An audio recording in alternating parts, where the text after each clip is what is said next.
Hello everyone, and welcome back once more to Anime Yay or Nay's Shonen Showdown. I am TheOutbackAl. I'm Hot for Justice. I'm Yin&Jung. I'm Chibi Noob. And I'm NV Jitters. And we're back once again, talking about anime that we saw that we're going to compare to one another totally unfairly, and, see who comes out on top to face other people later on, which we will judge totally unfairly. What happened last week? We watched Inuyasha and Full Metal Alchemist last week, and Inuyasha took the win. They will be going on to the quarterfinals, along with all the other people. We'll probably mention all of them at the end of the episode, just so everyone knows where everything's at and what rankings are what. Actually, we don't really have rankings. We just have like people who make it and people who don't. But let's talk about who's going to make it and who's not going to today. So this week we watched, what did we watch? Attack on Titan and Dragon Ball Z. So, these are two heavyweights, right? Who's seen what? I'm completely caught up. Yeah. I'm completely caught up with Attack on Titan. This is the first time I've ever seen anything Dragon Ball related. Really? Damn. Yeah. I saw the first season of Attack on Titan, but I haven't seen the rest. But I saw the entire first season.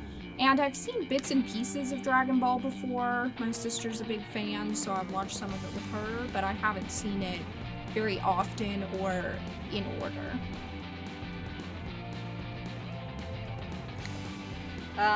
So I've seen all of season 1 of Attack on Titan. I've seen the first episode of season 2, and then I stopped because I lost interest at that point. And then I've also seen bits and pieces of DBZ. Not anything that I can really concretely remember, mostly just because at the time when it was airing, or at least when this version was airing, that we're watching today, I was but a wee lass, so I can't remember most of it. So there's that. And I've seen all of Season 1 of Attack on Titan, and none of Dragon Ball Z. Was I the only wee lass who watched Dragon Ball at all? Yes. At least watched it. Well, this wee lass is a bit wee pissed. 'Cause I think you guys missed out. I'm gonna be completely honest. I was a Nickelodeon, Cartoon Network / Animal Planet child growing up. Those were like the three main channels I watched growing up. Dragon Ball Z was on Toonami. Cartoon Network. I wasn't allowed to watch Toonami. What? It was on at like 4:00. That doesn't necessarily mean you were allowed to watch it. Okay. All right. I feel for your childhoods. Anywho, let's get down to business. Let's talk Attack on Titan. So what is Attack on Titan about? It's really not about an attack on Titans so much as being attacked by Titans. At least from what Yes. I'm seeing in this these first 3 episodes. You are correct. Yeah. Bit of a weird title. Might be a translation issue. I have no idea. It is. It really is a translation. The Japanese issue. title's called Shigeki no Shojin. I don't know what that translates to. I don't know the Japanese. It's basically considered like the Titans attack, I think. Yeah. Or like Attack of the Titans. Yeah. Not like Attack on Titan, like you are attacking the Titan, like the Titans are attacking you. Yeah. That's literally what the title is. Weird. Yeah. Attack on Titan, not a great title. It's an okay title. It's actually kind of evocative. But, so Attack on Titan is about a bunch of kids who are living inside of this big walled city, that outside of which are a bunch of Titans. They are giant, naked Ken doll-looking things that apparently like to eat humans, but they're not very smart, so they don't know how to climb a wall or do things at all other than eat people. But everyone's safe inside the wall. So you know what's going to happen, right? We'll get there. Giant Colossus. We'll get there. We'll get there. So we meet Eren and the gang. His not sister, Mikasa. Not sister. And, stepsister. And their buddy Coconut Head from Ned's Declassified. And they are... You didn't even watch that show. I know who you're referring to. That's a good show, too. It is a good show. So Aaron, Mikasa, and Coconut are they're just hanging out, having the philosophical, existential discussions that 8-year-olds have, of course, and they're going about their day. And Aaron wants to join the military. He wants to join I always forget which. There's like 100 different ways. It's a scout, survey, reconnaissance. Survey Corps. Is that what they call it in the English dub this time? Yes. Yeah. Survey Okay. Corps. He wants to join the Survey Corps. And they see the Survey Corps coming back from outside on the mission because there was like a little prelude thing where they were attacking a Titan. Oh, there was an attack on Titan. Hey, there's the title for you. But barely anyone survived. They're like, it was pointless. A bunch of people died. They shouldn't have. This is terrible. Everything's bad. Everything sucks. They brought back some lady's son's arm and gave it to her. At that point, I would have just been like, he's MIA. Don't hand her the arm. Well, what if That's she just- wanted like a piece of his body? Because sometimes that's important to people. Yeah. Bring back like a scrap of clothing or something. Why do you But have I to mean, bring like out the a body, bloodied, especially in severed some hand? cultures, is like Also- important to have. Is it? I mean, I'm assuming this is kind in of some German-esque. cultures it is. Is it important in German-esque I don't culture? know. I'm just saying this don't is like know. not a real world even. I get So that. maybe My it is here. Okay. My whole thing is like, how do they know that that is his arm? That's another good point. Didn't a lot they of people see him didn't come die? back. Yeah, but a lot of people Yes, died. but how You do had they this know brute- it's his and, and not let's- someone else's? Let's also point this out. We have a quick little world building thing. There is this thing called 3D motion gear or whatever. It's basically jet power grappling hooks on your waist that you can fly around with. Yeah. People are flying all over the place while people are getting All eaten. right, Do yeah. you really think that you're going to be able to definitively say this random arm is your son's arm? I'm just saying. There's a lot of room for Maybe they error. knew him really well. Yes. This left hand. Yes. I knew this man by his left hand. You don't know what they were up to. The stories this left hand could tell.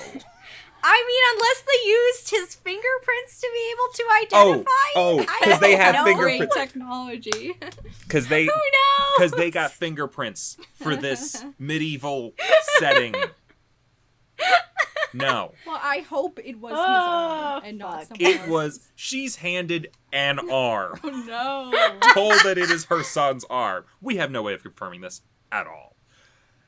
Anywho, Aaron and the gang are off having their little talks of existentialism because he wants to join the Survey Corps because he wants to go out. They want to get out in the world because they don't feel like the world is much larger than this little pen that they're kind of stuck in.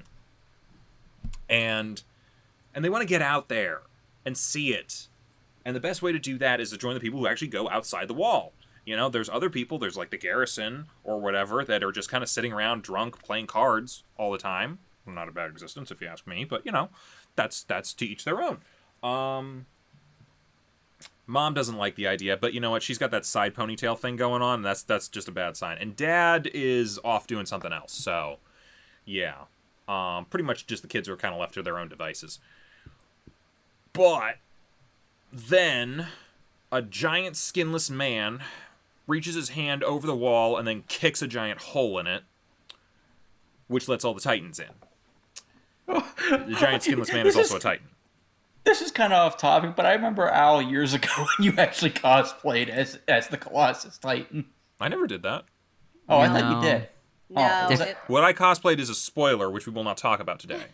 Yeah. No, yeah, that would have been a lot of work. Oh yeah. I was not the willing to put that. makeup. I was not willing to put that. You know what? I could have got a skin suit. They sold like those like Zentai suits or whatever of those. That would actually Yeah. have not been too bad. Honestly, like, there were so many people who had those Sentai suits for that exact thing, Mhm. along with, like, a mask. Yeah, So. Oh, I a could have mask, done it. that's Yeah, true. I probably could have done it. I was thinking doing makeup like that. That Well, would I did really makeup for the hard. other thing, which Yeah. took me a while, and I don't even think looked that good. But, regardless, kick hole in the wall, and Titans are coming in, and everyone's getting eaten. the kids are running around trying to find their moms and dads. Eren is looking for his mom. Mikasa has no other family, so I assume so she's like running after him, and Coconut just got the fuck out of there like a smart kid. And they find Mom with her marked for death hairstyle, and she's crushed. Well, she's not crushed, but her legs are crushed under the house that has collapsed on her. And they're trying to get her out, but you're fucked. You're fucked. Your hairdresser fucked you pretty hard. And a Titan shows up, which honestly was probably one of the creepiest Titans I've ever seen. This show has like some creepy looking ones, but this is like the one where they were like, ooh, this one is gonna like strike people a little bit. Yeah. So yeah, their friend from the garrison shows up to try to save the day, and he's like, I'm gonna kill this Titan, and he pees himself looking at this thing, runs back, grabs the kids, and runs away, leaving Mom to her death, because, I mean, it was just gonna happen. It was inevitable. So, they get him through the wall. They're gonna close. We should point out that they're in a city that's like an outpost city. It's just beyond the main wall, and it has its own ring wall around it. They explain later that it's for, herding Titans to a particular area. That way they don't have to cover the entire wall. Because, like, this area is huge. This wall is enormous. Like, you would think Great Wall of China is big. It's not. They get to the inner wall, and they're going to get on a ferry to get down into the middle of the ring or whatever. And a bunch of soldiers are like, we got to close up the wall before the Titans get in.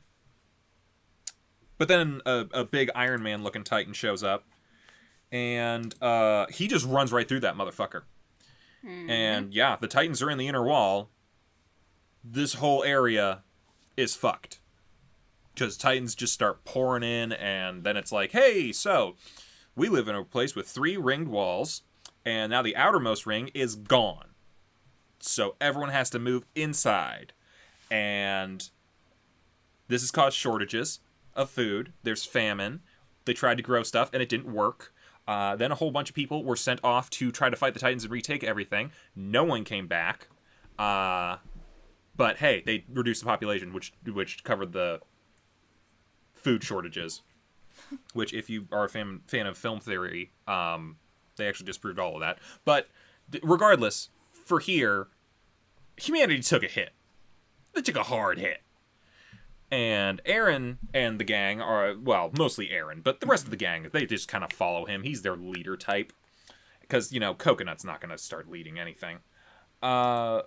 He's like, I'm joining the military to go kill Titans because I want some sweet, sweet vengeance. And Mikasa's like, don't do that. But he's like, nah, I'm going to do that. So they go and do that.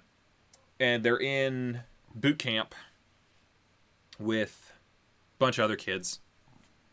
And a lot of them getting chewed out. It's kind of like that scene from Full Metal Jacket, if you've ever seen that. The one with Arlie Eremy when he was... that was actually his first role in a film. It was actually pretty good. That was one of the few scenes where Stanley Kubrick actually let someone improv. So, really good scene. This one's also pretty good. He's just kind of tearing the new troops apart, and like there's people kind of observing. He's like, wow, he's really ripping into them. It's like, yeah, we got to tear them down to build them back up again. But he's kind of skipping over all the people who saw the Titans, because it's like, yeah, they're already kind of hardened by everything that life has thrown at them. We can skip them a little bit. But they're going through their stuff, and everyone's like, oh, Eren, you're so cool. You saw a Titan. And he's like, yeah, I saw a Titan. And then other people's like, well, that's not so cool. Yeah, well, you're not so cool. So now we have a rivalry with Jun. It's John, but everyone calls him John. Horseface. John, the horse. Horseface. Yeah. It's a meme. It's a meme. Yeah. It's one of the biggest memes in Attack on Titan to call John a horse. For someone with your particular icon, I don't think you should be calling anyone a horseface. But regardless, he's into Mikasa. Mikasa's not into him. Mikasa has got such a hard-on for Eren, and Eren just does not care. So, typical anime protagonist. Let's see here. They're learning how to do things. Like the 3D gear thing, like balancing on 2 ropes connected to your hips and a bunch of belts. And Eren can't do it. Nope. Everyone else can do it. Eren can't do it, and he keeps struggling. He's like, man, I gotta do this. I gotta get the belts and I gotta do this because I want to kill Titans. And Mikasa's like, hey, Eren, listen, no matter what, I'm with you. If you wash out, I will go with you. And all this sort of stuff, but he's already gone, and he's talking to Potato Girl. And she's talking to Potato Girl, and she's like, hey, can I have that bread? And she's like, no, you can't have that bread. I'm going to eat it right in front of you. Anyway, keeps trying, keeps failing, and then it's a final, he goes and trains with these two dudes who also got attacked by Titans. And they train with him all night. Because they're like, this guy, he's got the part of a warrior. I don't know, something like that. Anyway, test comes up. They get him up on the thing. He's balancing. He can do it. Then he doesn't, and he just, like, falls backwards. And then the drill instructor's like, huh, switch out your belt real quick. So he switches out the belt, and suddenly he can do it. He's like, yeah, your gear was the problem. You could do this the whole time, but like, this is broken gear. And Mikasa's like, damn it didn't work. I know she did it. I know they don't say it, but I'm pretty sure she sabotaged his belt. I would not be surprised in the slightest. Come on, she does not want him out there fighting Titans. No. She wants that dick. And that dick is not going anywhere near her if that dick is eaten. She wants to eat that dick. I don't know if that's her reason per se. No. Okay, that's not the whole reason. I also don't think that that's her reason for doing it. Okay, that's not the whole reason, but she cares too much about Eren. She doesn't want to see him eaten. That's fair. Okay, good. yeah. There. She does want that dick. That's acceptable. Talking about dicks a lot. Jesus. Sorry, I don't know. For a show with a bunch of giants that don't have dicks, I'm talking about dicks a lot. Anyway, that sounds like a you problem. Yeah, Yeah. it's penis slip. Freudian. Sorry. Yeah, I think that's it. Is that all that happened? Yeah, they passed, and they're gonna, I guess, do the rest of their training or something. There's gonna be a test next episode. We know that much. I don't actually know if there's a test next episode. We're assuming there's a test next episode. Wait, the test was this episode. What the fuck is gonna happen next episode? Good question. Oh, you forgot to say. I probably Al, forgot a you lot saw, of things. Well, no, you forgot to say, Al, if you saw Attack on Titan before watching this. I cosplayed an Attack on Titan character. I'm pretty sure I've seen Attack on Titan. Only the first season, though, right? Yeah, I think so. Yeah. It was like one of those things where it's like the hype kind of ran out for me because they waited so long on that second season. A few years. Yeah. Yeah. In either case, we still have this season, and we have these 3 episodes. What do we think of these 3 episodes? Let's get into plot. I think a yay here. I think it kept things moving and introduced a lot of stuff. It introduced a whole, not necessarily a ton of world building just yet, but, like, we got a lot of things going on. We got a good premise, first off. There's an immediacy to everything. Titan's bad, gonna eat you, and they're coming. Find some way to deal with that. Solutions are hide or fight, and, the characters are picking their options. So yeah, there's some urgency. The pacing seems good so far. I'm enjoying to see like what's gonna happen. Like I think, like, to some degree, I know what's gonna happen. I know what's gonna happen, but I'm trying to, like, take it as just if I was just watching this for the first time. For me, it'd be like, what's gonna happen when they're gonna actually fight Titans, because it's gonna happen. So, and I'm interested to see what's gonna happen there. So yeah, for a plot, I'm yay on this one. Gav, did you want to take a different position? Because I know you hate starting on world building. Do you just want to switch with somebody? Well, this is plot. Well, yeah, but he always goes second. After me. Yeah. I don't know if anyone wants to switch with you. Wait, but that means he goes with characters. Yes, but in the third round, go around, whenever we're doing the final stuff, he's always the one starting yay or nay for world building, and he hates it. Yeah. Okay. So, does anyone want to take Gav's spot? I'll go second. It's fine. I don't care. All right. So, plot. Well, it's all right. It's like, I think it gets better after, like, the first episode. Like, once you actually see the Titans, like, destroying stuff, and then, like, you get them going to, like, train for the Survey Corps, it's, like, better than just, like, them sitting around talking about, like, how much it sucks.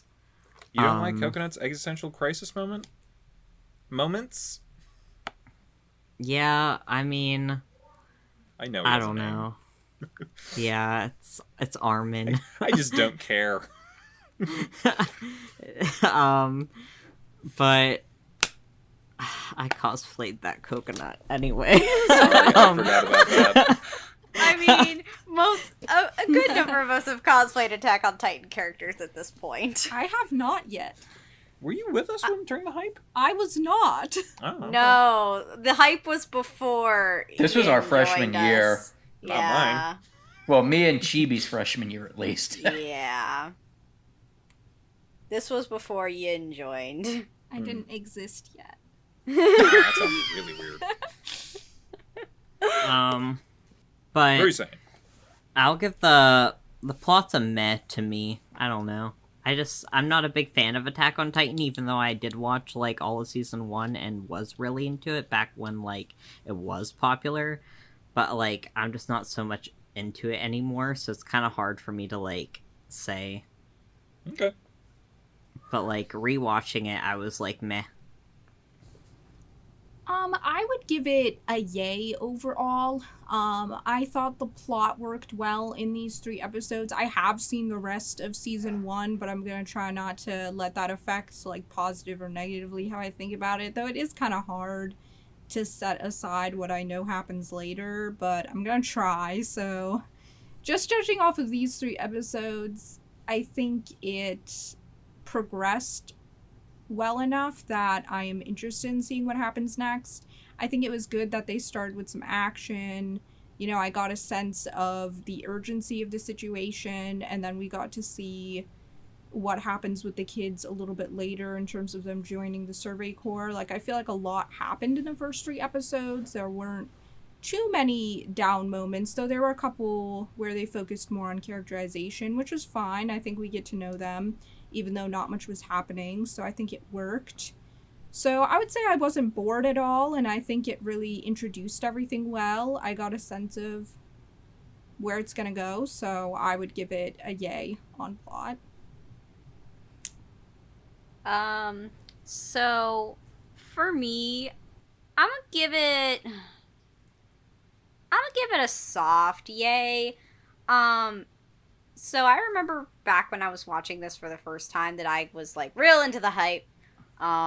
Because, like, we'll get to animation at a later point, but I was just like, oh, this show just seems, like, real, you know, exciting and whatnot. But, I'm a little, and I guess it's not just even because, like, I've already seen it. It's just, I think, now that I'm older, like, because I first saw this when I was about 18, as someone who's now 25, going back and rewatching it, it just, for some reason it didn't hit the same, and I think that might just be because, like, for whatever reason, like, I don't think it's, like, speaking to me quite as much as it did when it first came out, but I will say for, like, these first 3 episodes, like, I felt like we got some plot progression, like, we got our inciting incident, we got to, like, see a little bit of the characters, like,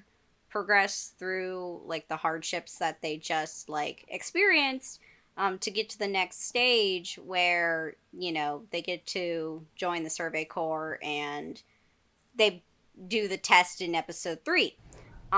So weird. So, like, I feel like that's, like, a good progression. What? I just said so weird. Test in episode 3, not 4. Oh, Fucking yeah. It's a good progression of events. At least, like, I do feel like, I don't know. Like, I feel like the pacing's a bit weird. I mean, there's a lot that happened, and not that I'm saying that that's bad, but it's just like, I don't know, for some reason it just feels a little off or something. I'm not really sure. But yeah, I'm a soft yay.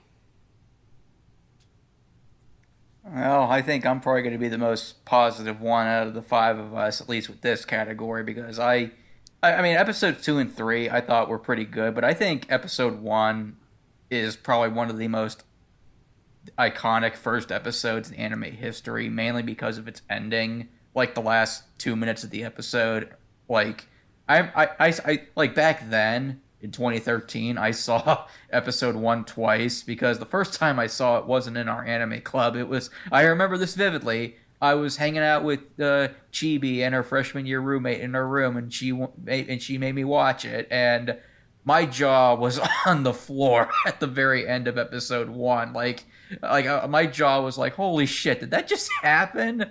Like, I kind of was expecting it, but I was like, wow, I did not expect it to be that violent. And years later, yeah, obviously, not only do I know what the show does during its first season, but I know what the show is doing now in its current season. So it's kind of weird going back and, seeing what the show was like in its infancy. But yeah, I think the first episode did such a great job setting up the stakes and setting up the tone, setting up like the drive for Eren and Mikasa and Armin. And then I will say there is a kind of bit of a time jump. They don't specifically state this is the show, but there is a 3-year time jump in between the end of episode 2 and 3 when they start basic training, because they do basic training for 2 years, and then that's when the rest of season 1 takes place.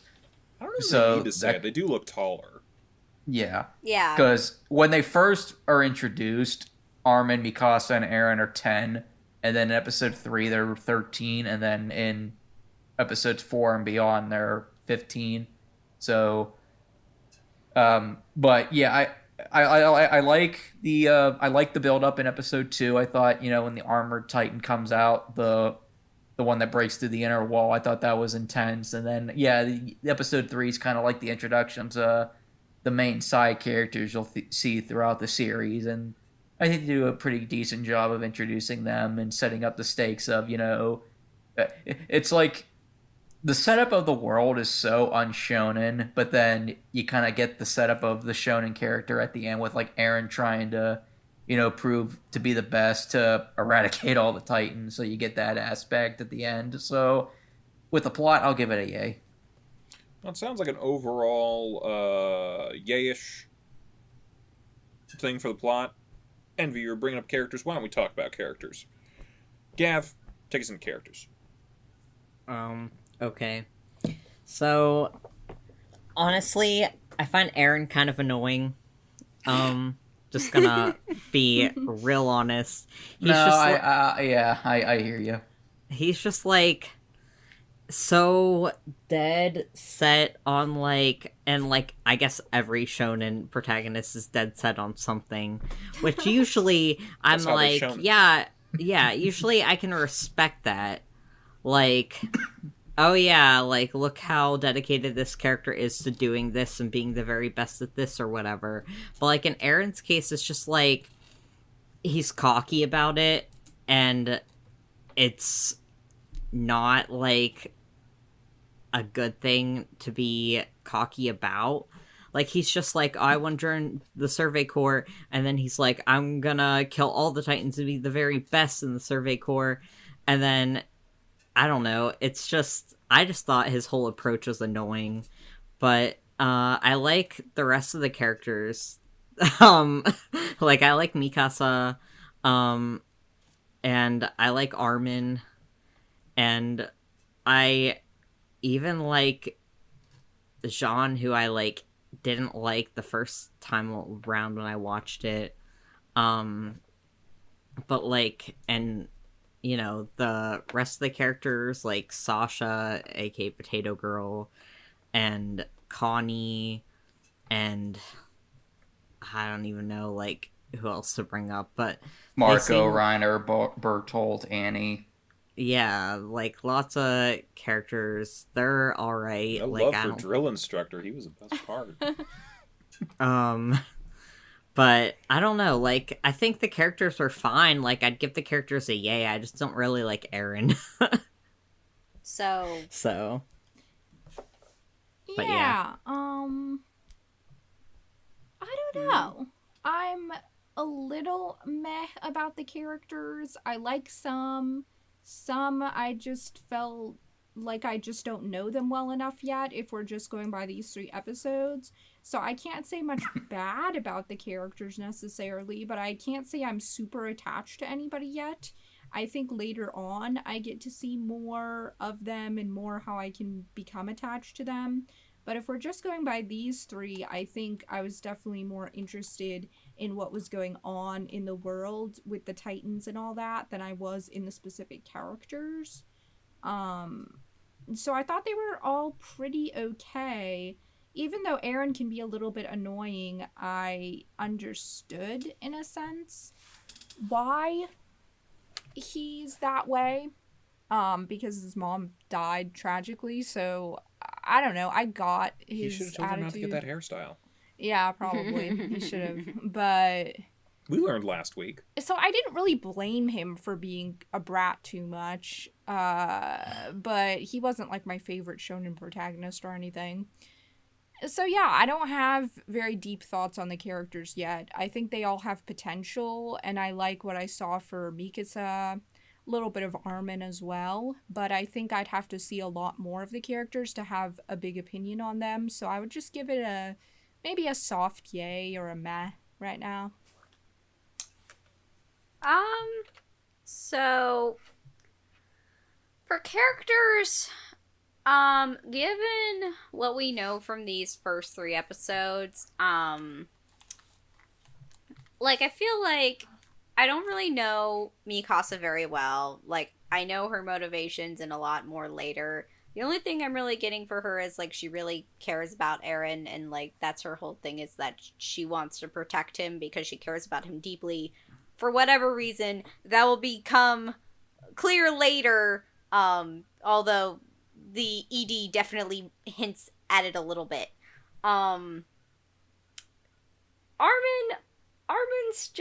Armin's a good boy. I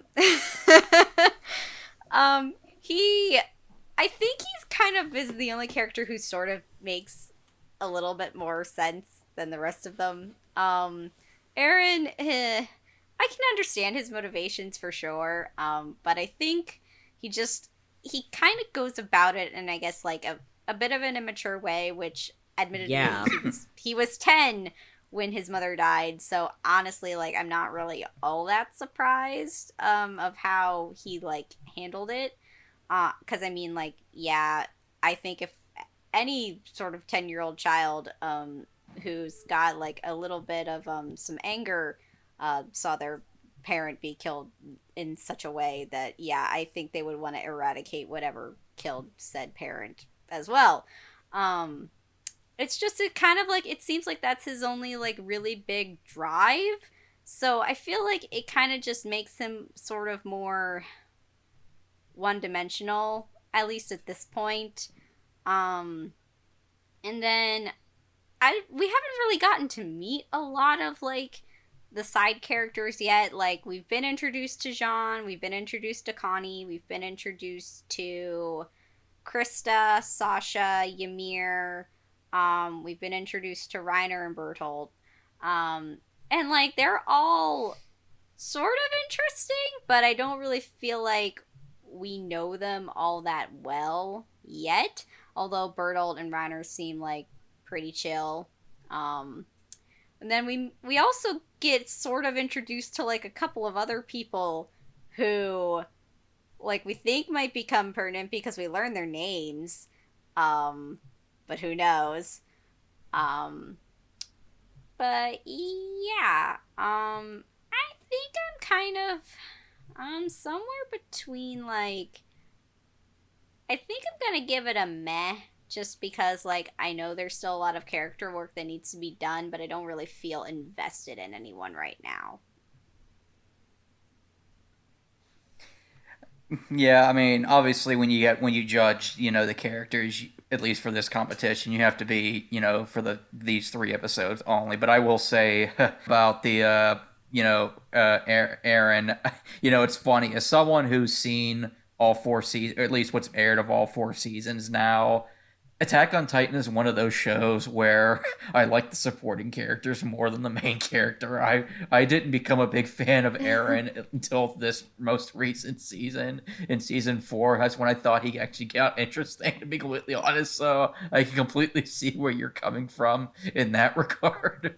But yeah, I mean, I understand Eren's motivation. I mean, to if you're cramped up in a walled up city for all your life, you'd probably want to explore too. And obviously, when you see your mother get brutally killed, obviously that kind of pisses you off. But yeah, he can be a little annoying, and I like Armin and Mikasa, and I like the introduction to the side characters. But yeah, I mean, as far as these 3 episodes are kind of more introductory world building. So yeah, I'm kind of with Chibi and like a soft meh to a yay.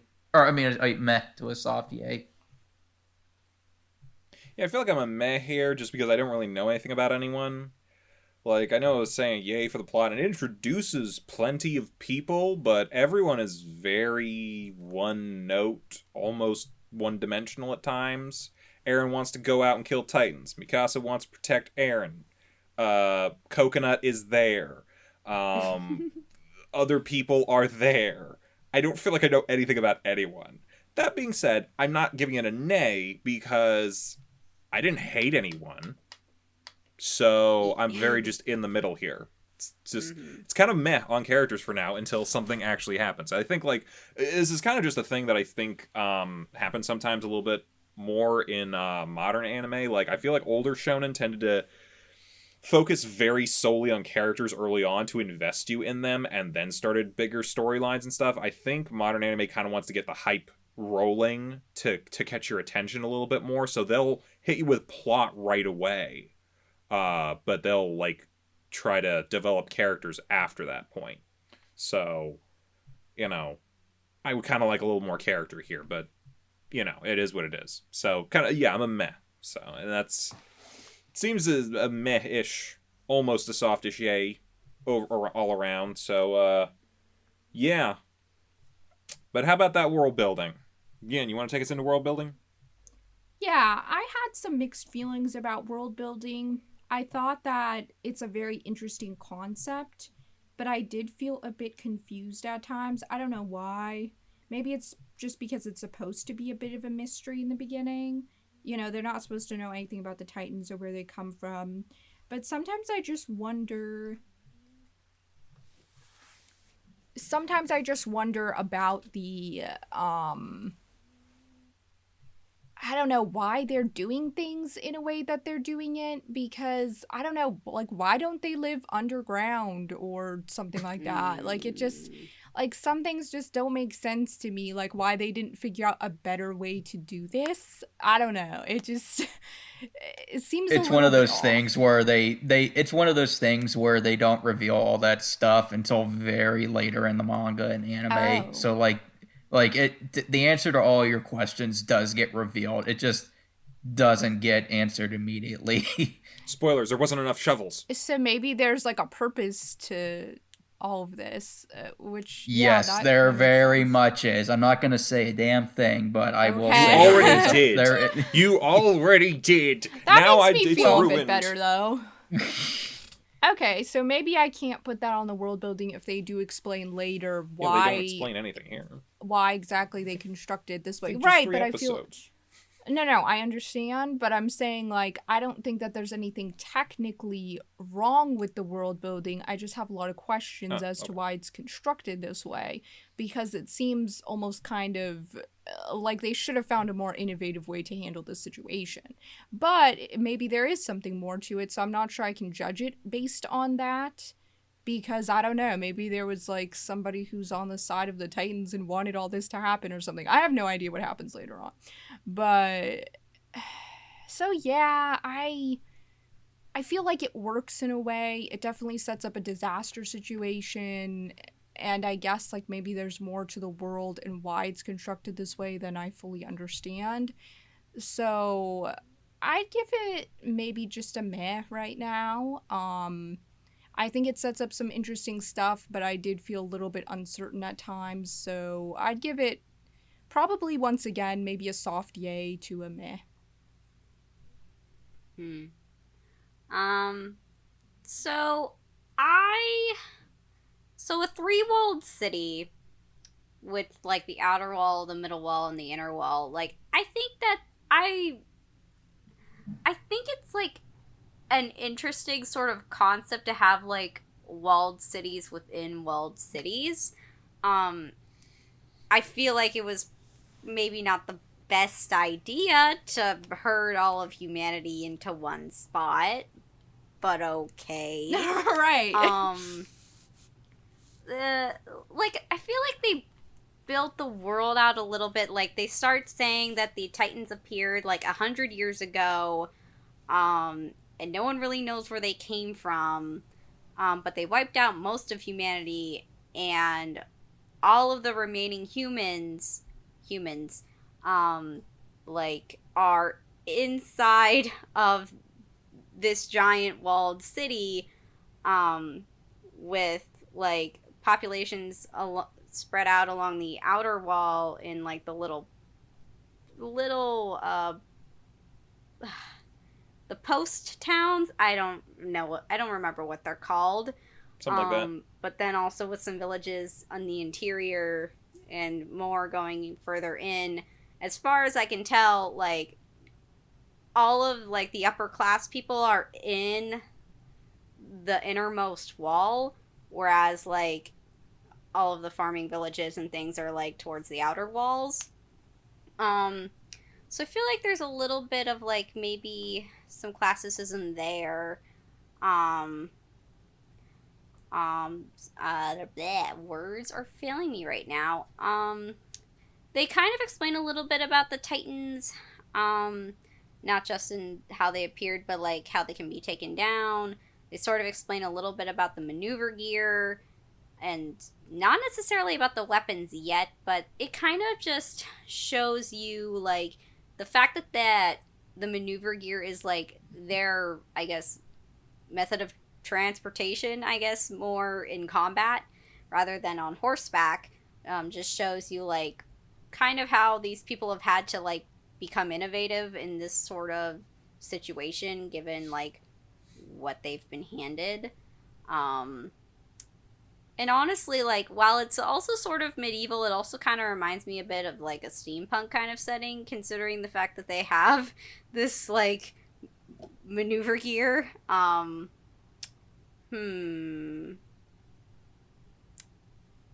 brain has stopped working. No thoughts, head empty. I'm gonna give world building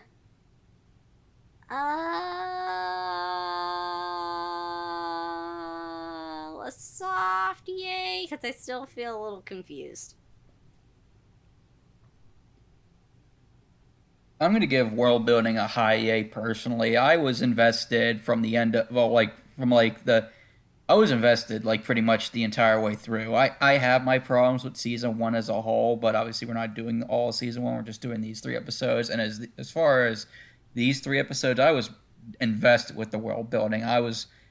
I think, obviously, yeah, a lot of people are going to have questions, but I think they're good questions to have. It makes you wonder, okay, why is there 3 walls? Why is all humanity like this? What are these Titans like? And obviously, what caused the Titans and stuff like that? And I think these are good questions to have. And then you have, the scouts that, go out on these suicide missions trying to, in their words, try and reclaim the land that was overtaken by the Titans. And then you see that's kind of like a foolish effort. And I like that, and I like I like the setup of Aaron's backstory and his driving motivation is just his personality is a different thing. So yeah, I'm a high A when it comes to world building personally, at least based on these 3 episodes. I think I'm a soft yay on this. Let me think here. Like I think the big world building element that works most for it is kind of wrapped up into its premise: giant monsters. We've seen it before in a lot of places, but it does it well enough on its own in a unique enough way for itself that it works. I've seen and heard plenty of stories about like giants or trolls or whatever else, and like the East Saiyan Titan. That's a word that's been thrown around in other sorts of mythology and whatnot, but like they execute it very well here, especially with that one that ate Aaron's mom. Like that was just, yeah, no, these things are terrifying, and that definitely works, and that's a great setup for your world. Also, 3D maneuver gear. I don't think I've ever seen anything like that for an anime before. I'm sure if I like really started looking around for stuff, I'm sure I could find something that would be not dissimilar. But it works and it intrigues you in it all. Outside of that, it's a bit of a medieval kind of setting that I've kind of seen a bunch of times. But I think the elements that it does have definitely elevates it a little bit. The only thing that I really have a problem with that no one seems to have thought of is why don't you just improve your fucking cannons?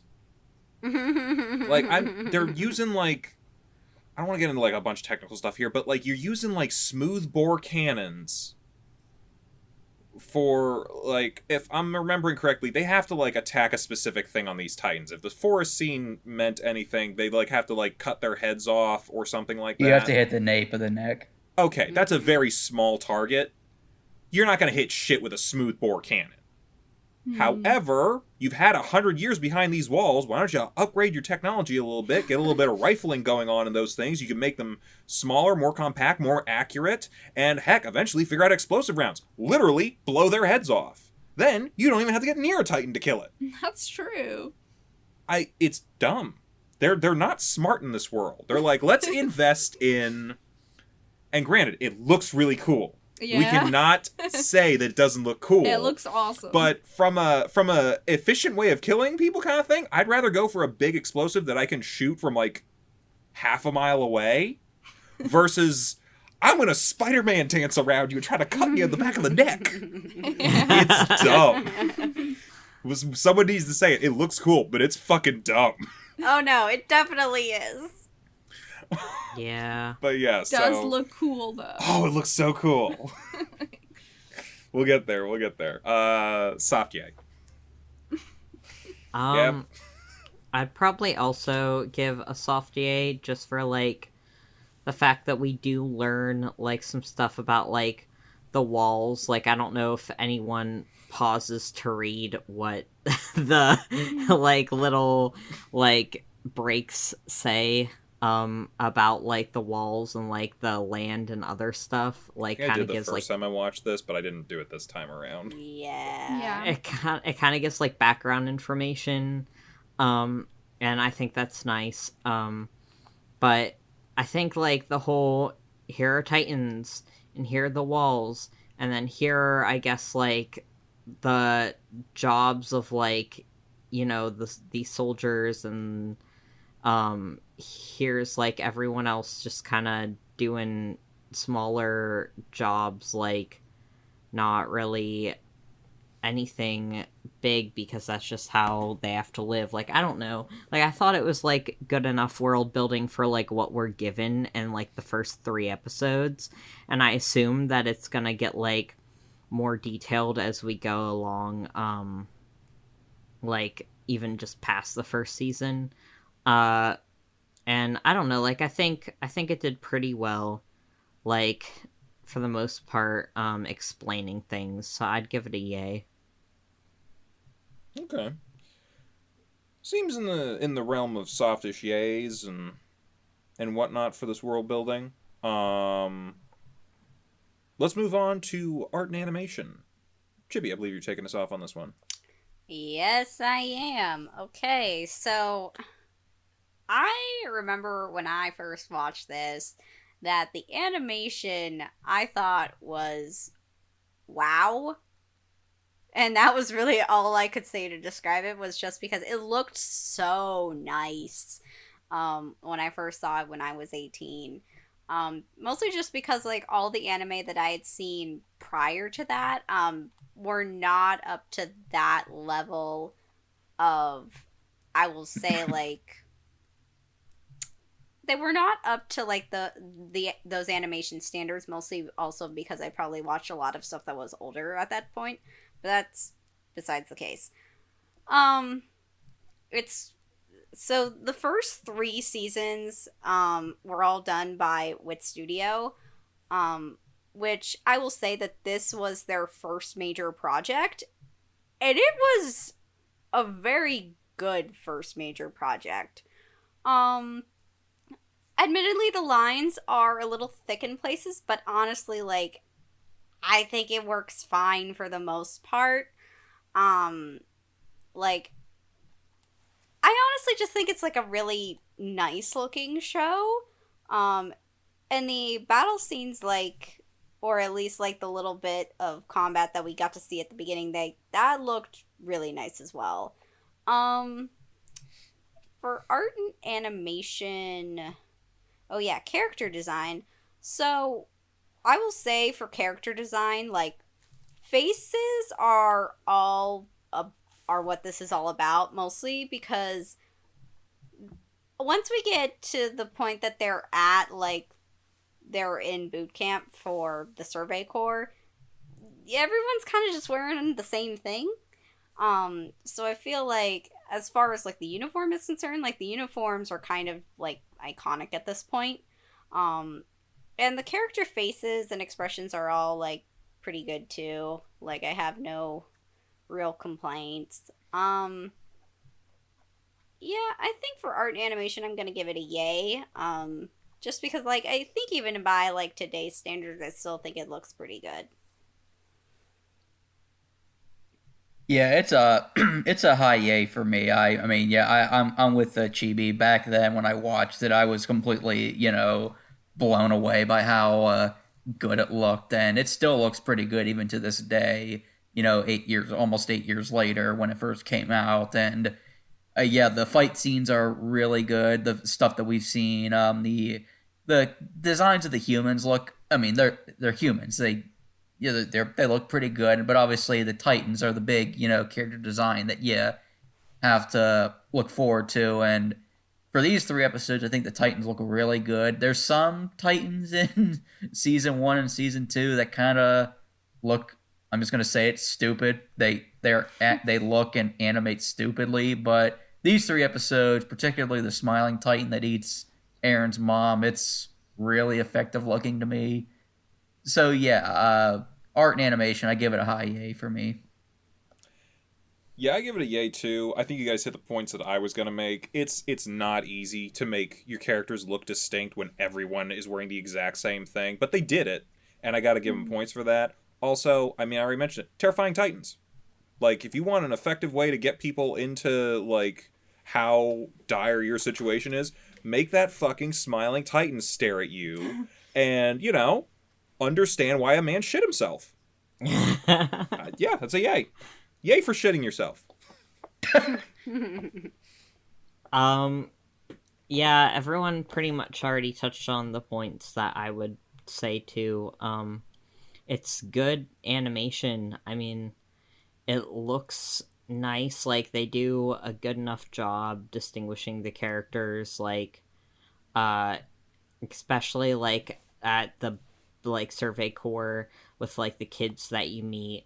Like, I can pretty easily like point them out and be like, oh yeah, that's so and so, and that's so and so, and that's so and so.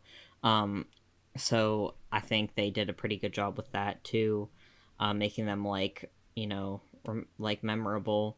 And yeah, so I'd give it a yay. Yeah, everybody kind of said what I was going to say as well. It's a high yay for me. I think the animation is amazing. Definitely when I originally saw it, I was blown away as well, especially at the action scenes. And the Titans definitely look very creepy, but also like distinct in their own ways. Like each Titan looks a little bit different, so I appreciate that. And then each human looks a little bit different, even though, like you guys said, they're all wearing the same thing. And I think the backgrounds and the way that they did the art to establish the world and the way it looks was really good as well. The colors, I liked the heavy line work because I think it definitely works for the show. So I definitely give it a yay. It's really, really good animation to me. It sounds like yays all around for art and animation. Why don't we head on into sound and dubbing? Envy, feel like you're gonna have things to say here. Well, I'll get the positive thing out of the way first. The music, it's incredible. Like, I forget the guy's first name, but the guy's last name is Sawano. He's a very famous Japanese composer, and his most famous work is Attack on Titan. And yeah, the music is incredible. And it's just the first 3 episodes. Some of the songs later in the series are just it's so good. But yeah, the music I don't have any problems with. First time I watched the show, it was obviously the sub, and I enjoyed the sub really well. The main reason why I was scared about the dub is my frenemy, Bryce Papenbrook. I really liked him as... the relationship just keeps changing as the weeks have gone on. I liked him a lot in Blue Exorcist. I was surprised by that.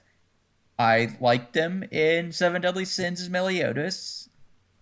His Aaron kind of irritated the shit out of me a little bit. I mean, it wasn't as bad as I thought it was going to be, because I heard horror stories about it, but, not the biggest fan of his Aaron. Armin I thought was okay. I know later on, when he ages up, his voice doesn't fit at all.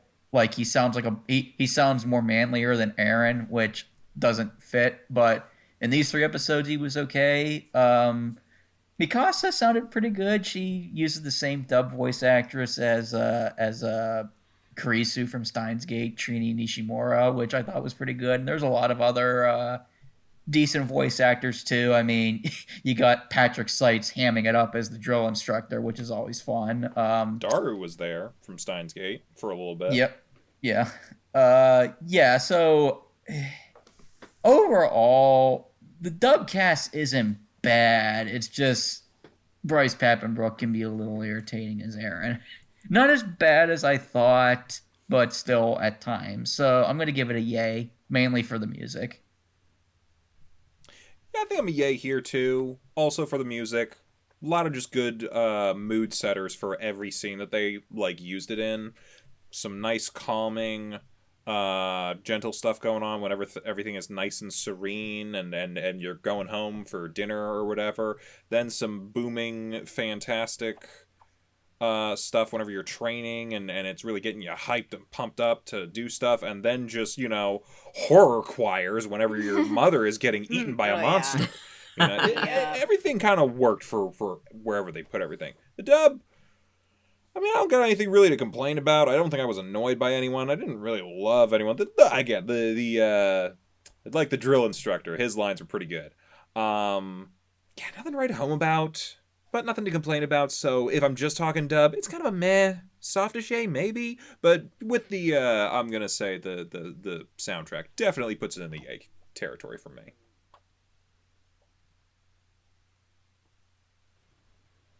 All right. Well, I guess it's my turn. Honestly, I did not like the dub, voices. I thought that they kind of sucked. Not to be too harsh, but let the hate flow through you. It was just, and it's not that I dislike the voice actors, don't get me wrong, I think they do well in their other roles they play. It's just I don't think the voice fit the characters in this show. And if the voice doesn't looks like it, if the voice doesn't look like it fits the character, it's just hard for me to watch it and enjoy it. And I don't really know, that's just, it's a shame because I feel like they could have it could have been a lot better and been a yay in most categories if if it had, some more decent dubbing. But I don't know, the music was good though, so I'll still give it a meh because the music doesn't completely give the nay category, but yeah, that's just my opinion. Yeah, I originally watched the sub, kind of like what Envy said. I really liked the sub voices, so I very much associated it with those characters. And so I was a little bit thrown by the dub at first. However, I wasn't bothered by it. I remembered Envy saying something about Aaron's voice being really annoying, but he didn't annoy me that much. I thought he was kind of fine. And I thought everybody else did adequately. Nobody really bothered me, so I think my feelings are similar to Envy and Al's. It was okay, you know. Not as good as the sub, but it was okay. Now the music I thought was really excellent. I thought they really hit every note that they should in terms of the mood of the scenes, and I don't know, it was just really beautiful music. So I would give it probably, I don't know, a soft yay, because I thought the music was really good and I thought the dubbing was all right. So soft yay. So I'm gonna say the score was gorgeous. Like, it, especially like those big horrifying numbers with the choirs, I was just like, oh, like, those are the kinds of like scores that I'm just like really excited to hear, because I don't really usually get to hear them ever at all. As far as the dubbing is concerned, most people were sort of if not sort of passable. John's voice was fine. Mikasa's voice was fine. Armin's voice I didn't mind too much. However, like, there were a couple of the side characters that we got introduced to that I felt like the voices didn't quite fit. Ymir being a specific example that I could remember, because I don't know, for whatever reason, I was just not thinking that would be the voice that came out of her mouth. But that, again, that's just to me, the whole face doesn't fit the voice thing. I digress. Aaron and Bryce Papenbrook. Okay, so I'm gonna preface this with saying, prior to the dub coming out, I had watched, like, Team 4 Stars, Attack on Titan Abridged, and I think the reason why I'm not a big fan of Bryce Papenbrook's version of Aaron is because I got spoiled with Jaeger Bombastic from that particular one, because his voice just hit so well with the character, and it's exactly what I honestly thought it would sound like. Like, hearing that voice in the Abridged series was like, yes, this is exactly what I expect him to sound like if he were going to be speaking English.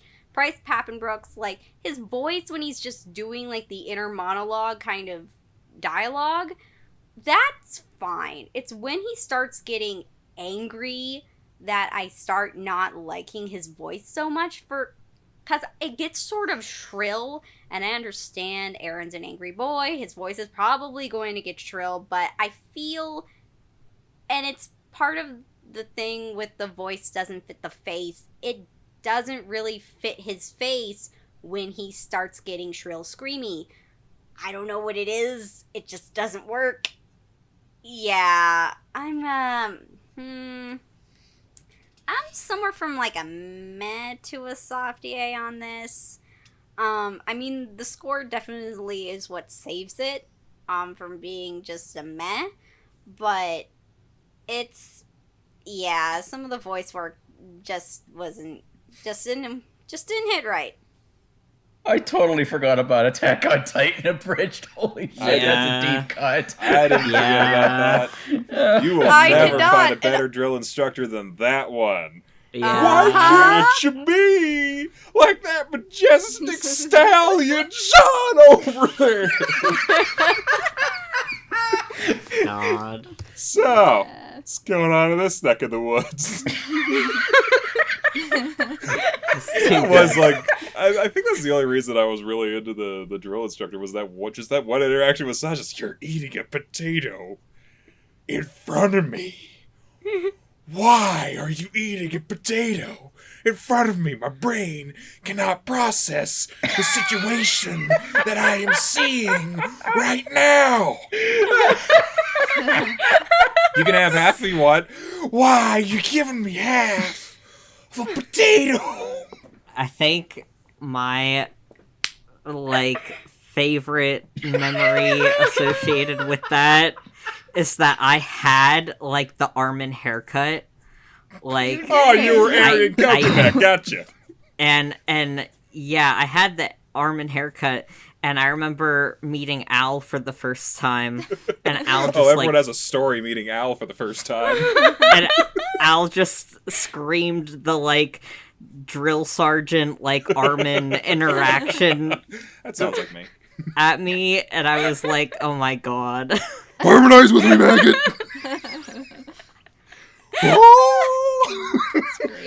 Oh, I'm gonna have to start watching Attack on Titan Abridged again. Holy shit! There's only one episode, dude. There is They only made episode. one. They only had the one. Yeah, then they I got thought they like... made That more. really honestly disappoints me because I'd probably watch that. It got taken down. It got, I know. hit, and they were like, well, it's not worth it. Yeah. But it was so good. It was so good. Yeah. Ugh. Well, it seems kind of in a overall for actual sound and dubbing, it's looking like a meh-ish to a softish yay area for the most part. Why don't we talk about the other kind of sound, the opening? I'll kick us off. It fucking kicks ass. I don't really have a whole lot else to say here. If you don't know the first Attack on Titan opening, I don't know. Do you watch any anime right now? It's like it's everywhere. It's not everywhere anymore, but it was everywhere whenever this came out, and you know what, deservedly so. It's a fucking kick-ass opening. I don't really have a whole lot else to say about it. It's good animation, showcases their animation stuff. As dumb as they are, ballerina Spider-Man, sword fighters, you know, hey. What am I talking about? Is that The a opening yay? and Yeah, it's a ending? yay. It's a yay. Yeah. Yay. Go ahead, Aaron Coconut. What you got? Yeah.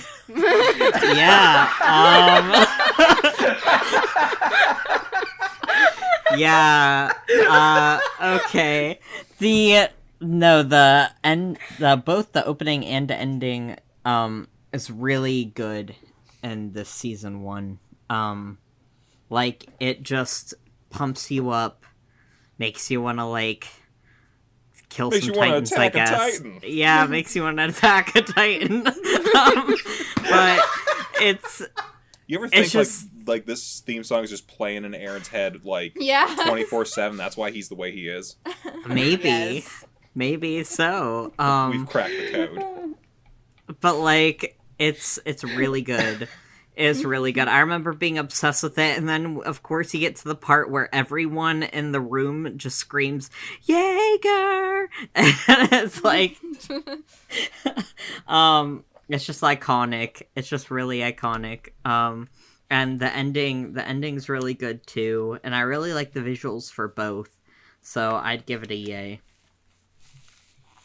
Yeah, I mean, the opening is so good.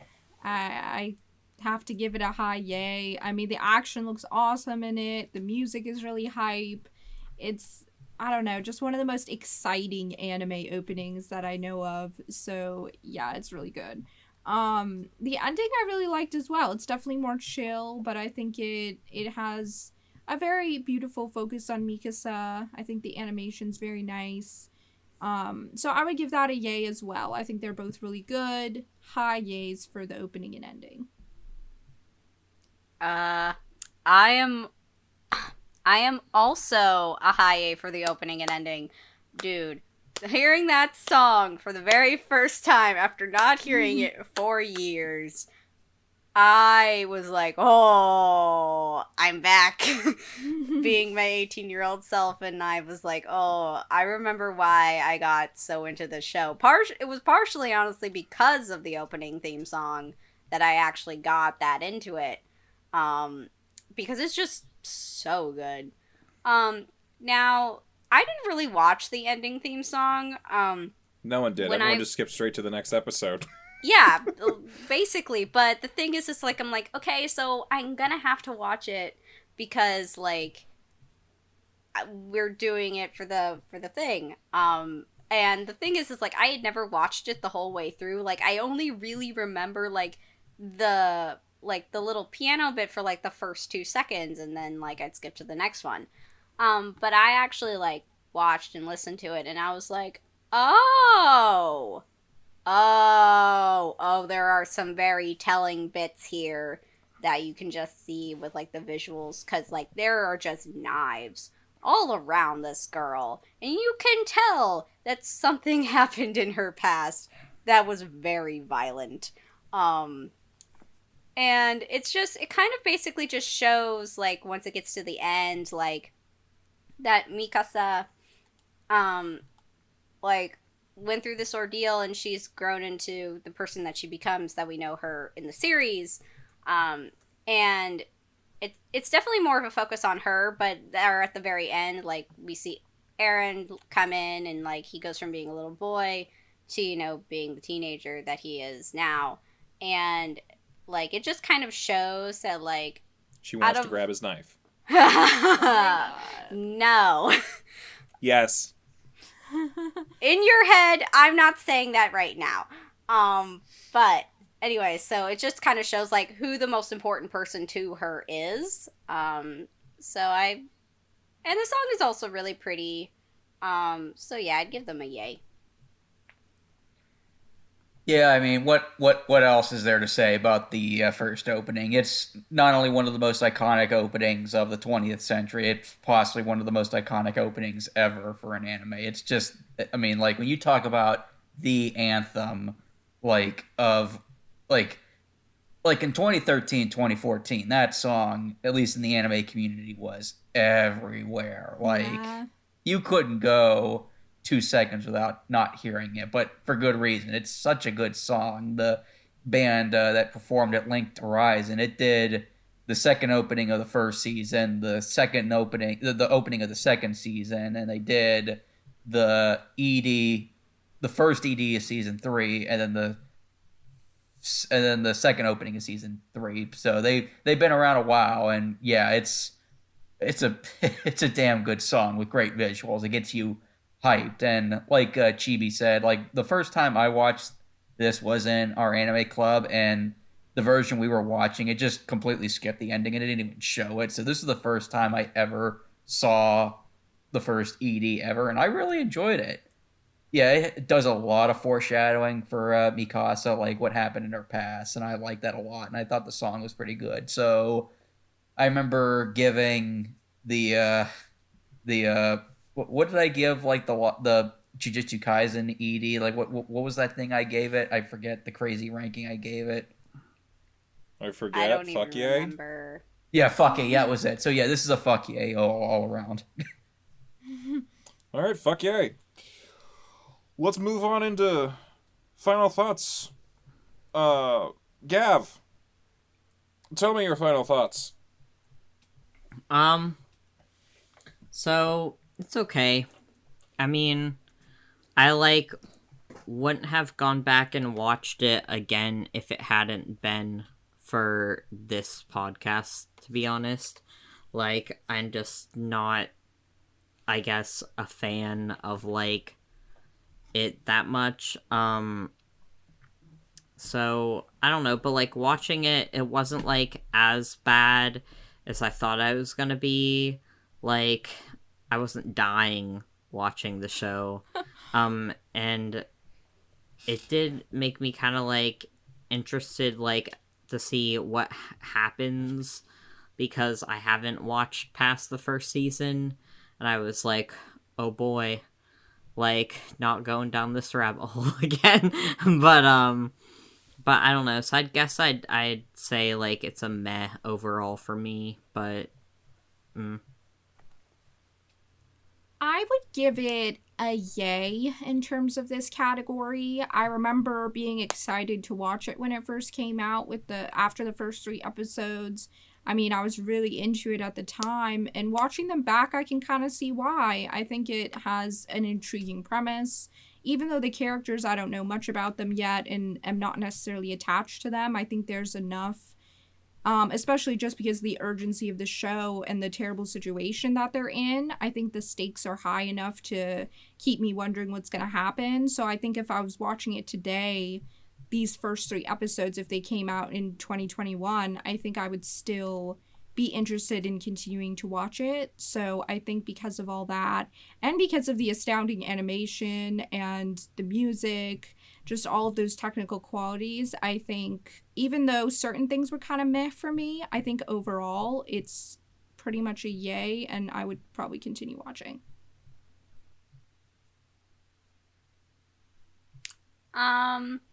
So I'm a soft yay on this. I did think, like, going back and, like, rewatching it, I was like, oh, this show, yeah, I remember so much about it, and I remember, like, you know, I got all the nostalgia. But at the same time, it was also one of those things where, as I'm kind of watching it, I'm also, like, on my phone, like, I'm not engrossed. And I think this may be because I've already seen it before, but I feel like if it were something that I felt like I was, like, really happy to be watching, I definitely, like, would be putting my phone down and, you know, like, not scrolling through Tumblr. So yeah, I'd give this, like, a soft yay, because I feel like I would continue watching it again, but also because, like, I'm not really engrossed while watching it. I mean, as someone who, as I mentioned previously, I'm, at least with the anime, I haven't read the manga, but as far as the anime, I'm completely caught up to the new season. So obviously, I became invested. I mean, I remember watching the first season of Anime Club, and then, like, the rest of the anime world being frustrated how it took 4 fucking years to get a season 2. But yeah, as far as these 3 episodes, I think they did a good enough job establishing a setup, establishing the world, establishing a conflict, establishing just an overall mood of, you know, obviously, you know, the ending of the first episode and the first half of the second episode was like the holy shit moments where, like, the city falls apart, but, like, you want to see what happens to the characters, like, training to become scouts, to basically go on suicide missions to hunt down these titans. So I think they did good enough job to make you go to see what happens next. So I'm going to give it a yay. I think I'm a yay here too, because yeah, just these 3 episodes do a lot to set the tone and pace of the show in a way that makes you want to continue watching. I think they're good at setting up the whole show, and it makes you want to watch more. Is it lacking a little bit in character right now? Yeah. Do we have some questions a little bit about world building and stuff like that, and, like, why you're doing certain things as opposed to other certain things? Yeah. But opening's hype, animation's good. The sound, other than, you know, some qualms that people seem to be having with the dub, it sounds good. It looks good. It's got action. It's got a bunch of things that you're just like, you know, I want to queue up that next episode. So yeah, I'm a yay here. Seems overall we're in a yayish to a soft yay area. Yeah, we'll have to see how it does against its contender for this week. This is the big oldest anime that we're going to be watching this tournament. This came out in 1989, before any of us were born. Yeah. Well, the original. The dub came out, I think, when all of us were born. Well, or we were alive, but I wasn't born in 96, but... I mean, I was born before 96. But yeah, we watched Dragon Ball Z, the the shonen of the time. I mean, in all honesty, Dragon Ball Z is so big that, like, even beyond the shonen genre, like, if you just ask a random person on the street, name an anime, I'm pretty sure Dragon Ball Z and Pokemon are, like, the first two that people are gonna probably bring up. Yep. It's that it was that, like, we gotta be clear here. This is one of the shows that really opened up anime in the West. Pokemon, which were both, like, coming out here, like, within a year of each other, I think. And then for the adults, Cowboy Bebop a year later. So, yeah. Let's talk about it. It's enormous. Let's look at its humble beginnings. So we meet some people. There's a dude in a ball in space flying towards Earth, and he meets a farmer. That farmer's having a bad day because he meets a man. How did you describe him? How did you describe Raditz? It was good. What was it? Did I describe him? It was like he was a cross between Kiss and... Oh my god, yes. He was like a barbarian Kiss member. Yes, it was like Gene Simmons' D&D character. He was great. Like, yeah, if Gene Simmons played a barbarian in D&D, this is what he would look like. Wow. You're not wrong. It's great. And he is like, I guarantee you, he's the guy who has like a shirt that says every day is leg day. This guy is just jacked. And he's looking to kick some ass on Earth. He's all out of bubblegum. And he goes looking for the strongest people out there. He finds one guy. He's like, oh, there's a guy off in the distance. He got a little scouter thing on his ear and eye. It's a cool looking thing. I always wanted one of those scouters as a kid, but I don't know that they made them, like, or if I just never found them as a kid. I could probably get one now, but he goes flying off in a direction looking for someone. Meanwhile, our hero Goku is in the forest punching down trees for firewood. Doesn't know how to chop them up, but, you know, whatever. Takes him home. And then Raditz. I don't think we know that his name is Raditz yet, but it's Raditz. He finds a green man by the name of Piccolo, another iconic character that we're being introduced to here if you hadn't watched Dragon Ball. And he's like, hey, you don't look like the guy that I'm looking for, but you seem pretty powerful. And Piccolo's like, oh my god, I can sense this guy's power. He's so powerful. I gotta destroy him now before he does things, because I want to take over the world. He's gonna take over the world before me. Big assumptions early on, but, you know, the guy gives off an evil vibe. So Piccolo tries to blow him up, but he can't. Raditz is just too tough. And he's like, now I'm going to blow you up. Keep your eye on the birdie. Oh, wait a minute. I'm seeing an even bigger power level than you. I'm going to go. I'll see you around, green dude. And Piccolo's just like, well, the fuck is today? So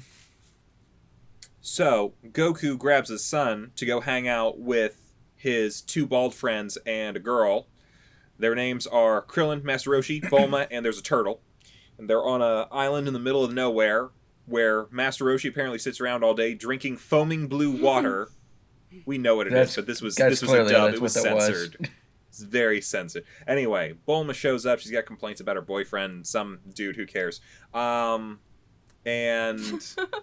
yeah, everyone's just kind of hanging out. I don't know why they're getting together, if it's like a celebration of something. It's a reunion. Because he was coming back? I guess so, yeah. They're gonna see Goku, who they haven't seen since the Dragon Ball series.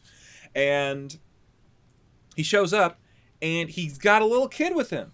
Adorable. Yes, adorable little 5-year-old Gohan with his little monkey tail. He's Goku's kid. And he's got a Dragon Ball on his head, and, you know, Where are the little bumpers, though? What? Were the little bumpers in the episode? Did I miss it? The bumpers? You know those little bumpers where, like, he's just playing with the kid? When they, like, they cut to commercial, and it was like Goku's just, like, sitting there, he's, like, with the kid. It was so cute! I don't think they were in this one, unfortunately. I missed Those were nice, it. though. That was sad. But yeah, so, yeah, Gohan and Goku are there. They're all hanging out with friends and all that stuff. It's a happy day, but it's a shonen, so bad things have to happen. Goku senses someone coming, and it's Raditz, the jackedest man he has ever seen. And he shows up, and he's like, hey, you, Kakarot. And he's like, what? What's a Kakarot? What? And he doesn't say that. He's not... Weirdly enough, Goku is not as dumb in these episodes as people make him out to be much later. So... Raditz reveals, I am your brother. We're both Saiyans. We're from outer space. We have gone from a fantasy series now into a sci-fi Superman story. And you're Superman, I'm Zod, except we're related. And you were supposed to come here and destroy the planet. You didn't. Did you hit your head? You hit your head, didn't you? And Rasaroshi's like, I have a tale that you need to hear. Goku hit his head and forgot who he was when he was a baby, and now he's nice. And that's the end of that story. And Raditz is like, well, time to bring you back into the thing, because our planet blew up 3 years ago. Doesn't make sense with later canon, but okay. Oops. Yeah, no, I don't know. Like, even when you bring in, like, if you were to try to do, like, relativity and, like, gravitational whatnot, it still doesn't make sense with, like, time dilation or anything. But I'm getting off on a separate subject. It's just a bad line. He's like, come join me, and Goku's like, nah, I like this planet, I like the people on it. And because Raditz is like, let's just exterminate everyone on the planet and sell it to the highest bidder. So they are on Earth, correct? Yes. They are on a Earth. Okay. They are not on our Earth. I'm going to make that very clear. They don't. It's not really relevant to the plot of these episodes. Just checking. Yeah. So he wants to sell Earth, wants Goku to join him. Goku doesn't want to. He's also kind of like, oh my god, your tail is gone. That's fucking terrible. How could you call yourself a Saiyan? Hey, your kid's got a tail. He's more of a Saiyan than you. I'm going to take him, and we're going to go do space pirate stuff. And he's like, no, don't do that. But then he beats him up. Goku gets beat up hard. Actually, he just takes a knee to the chest, and that's it. Yeah. This is a very Goes humble with that. beginning for what everyone knows Goku to be much later. Right. God, these He was episodes just are like doing his these best episodes here. because I watched this entire series. These episodes were so quaint, Yeah. almost. Anyway, He was just an average dad. yep, average dad. Actually, not a bad dad to begin with. Not yet. Not yet. God, I'm getting too ahead of myself. We all know. We know. It's Dragon Ball. Everybody knows. So Raditz kidnaps Gohan. Then Piccolo shows up and he's like, hey, you know how I want to take over the world? Your brother's going to make that really hard for me, and I know you want your kid back. Team up? Team up? Hero from the last series, villain from the last series, alliance of convenience, take down the new bad guy. This is going to get this show off the air. It's going to get the show on everybody's watch list, man. Let's do this. So they go, and Raditz is having a tough time because apparently yelling at a child to stop crying is not the way to get it to stop crying. But he throws it in the pod and eats a deer raw. That sounded so wrong. He rips apart a deer and then eats it raw. And then he's like, oh, wait, what's up with my scouter? There's like a very high power level. What? It's coming from the kid? That doesn't make any damn sense. And he's like, the scouter's broken. But then he's like, no, the scouter's not broken. Goku and Piccolo are here, and they have like high power levels. The kid must have a high power level. Why does the kid have a high power level? He's like fucking 5. But now he's got to fight Daddy and Piccolo because they're here to kick ass. They are also out of bubble. I mean, there's not enough bubblegum in this show. That's why everyone's kicking ass. But he's like, yeah, I have a much higher power level than both of you. And they're like, yeah, well, we're going to throw off our weighted clothes that we use for training, and that's going to free us up to be faster and stronger. And he's like, holy crap, their power levels are going up. And then their power levels are up, and they start fighting. But Raditz is still stronger. He's matching them blow for blow and actually hitting them harder with some stuff. Because he's better. He's bigger, he's beefy, and he's strong, and he's taking him down. And Piccolo's like, wait, I gotta move. I got a move that could take him down, I think. He got his arm blown off, by the way. Piccolo, not Raditz. Raditz is doing pretty good right now. He's like, I got a move that can take him down. I was gonna use it on you, but I'll use it to help you today, buddy. But you gotta distract him for like 5 minutes while I charge this up. And that's probably not gonna be easy, but do your best. So Goku tries to fight Raditz while Piccolo is charging up his super attack. And it doesn't go well. He kind of gets his ass kicked. And then Raditz turns his attention to Piccolo. And he's like, holy crap, he's charging up this power. It's his power level's going through the roof. It's like over 1,000. It's like over 1,300. I can't block that. And that was the moment that Goku was waiting for. He grabs Raditz's tail, which, as you all know, because everyone watched Dragon Ball, if you grab a Saiyan's tail, they are weakened by that. And they are... Yeah, so Raditz is down. He can't do it. He can't fight. And Piccolo's getting ready to shoot him down as soon as his thing fully charges up. And he's like, Goku, please, no. I mean, Kakarot, please, no. It doesn't matter who calls who what anymore. Goku, please, no. I was just kidding. I wasn't going to kill you or your son or any of that kind of stuff. I just wanted you to join my team. I was going to leave you alone if you really didn't want to. He's like, really? He's like, yeah, really? Please let me go. And Goku lets him go, thus starting, stupid Goku. This didn't start stupid Goku, but yeah, that's the Goku I know. That's stupid Goku. Fucking hell. Yeah, and then Raditz does what everyone knew Raditz was gonna do. He beats up Goku. Piccolo can't do anything because he's still charging the thing up. But yeah. Where was the kid in all this? He's stuck in the pot. He's crying. Yeah. Anyway, Piccolo shoots at Raditz, misses, but it blows off part of his space armor. So, impressive.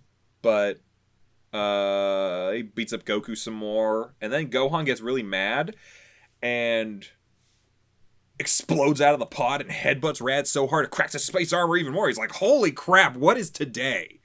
And they're fighting like some more, and he's like, I gotta kill this kid before he kills me for some reason. For some reason, this 5-year-old is super strong. I do not get it. And Piccolo's not ready to charge up his attack just yet. But then Goku comes back with a full Nelson. And like every bodybuilder who got so buff that they can't scratch their own back anymore, Raditz can't get Goku to get him out of this full Nelson. I'm convinced that is why. It's because he's too buff. Everyone's really buff, though. You know what? They look so much buffer later. Like, Raditz looks buffer than anyone right now, and he is not the buffest character in this show. That's true. Yeah. But yeah, so yeah, Piccolo's charging up the special beam cannon again. And Goku's like, I'll hold him in a full Nelson for 5 minutes. He really can't reach me at all behind him. I'm not even sure he can touch his own shoulders. And then cliffhanger, Piccolo charged up the special beam cannon. He's ready to fire. What is going to happen if Goku doesn't let go of Raditz in time? Find out next time on Dragon Ball Z. The iconic announcer. Oh my God, yeah. So what do we think of this show? Plot? Who's up? I think Yen's up. I think Yin? Yeah. It's me. It's me. It's me. I liked the plot. I thought it worked really well. I mean, Al was just describing it, so I don't think I need to describe it again. Nah.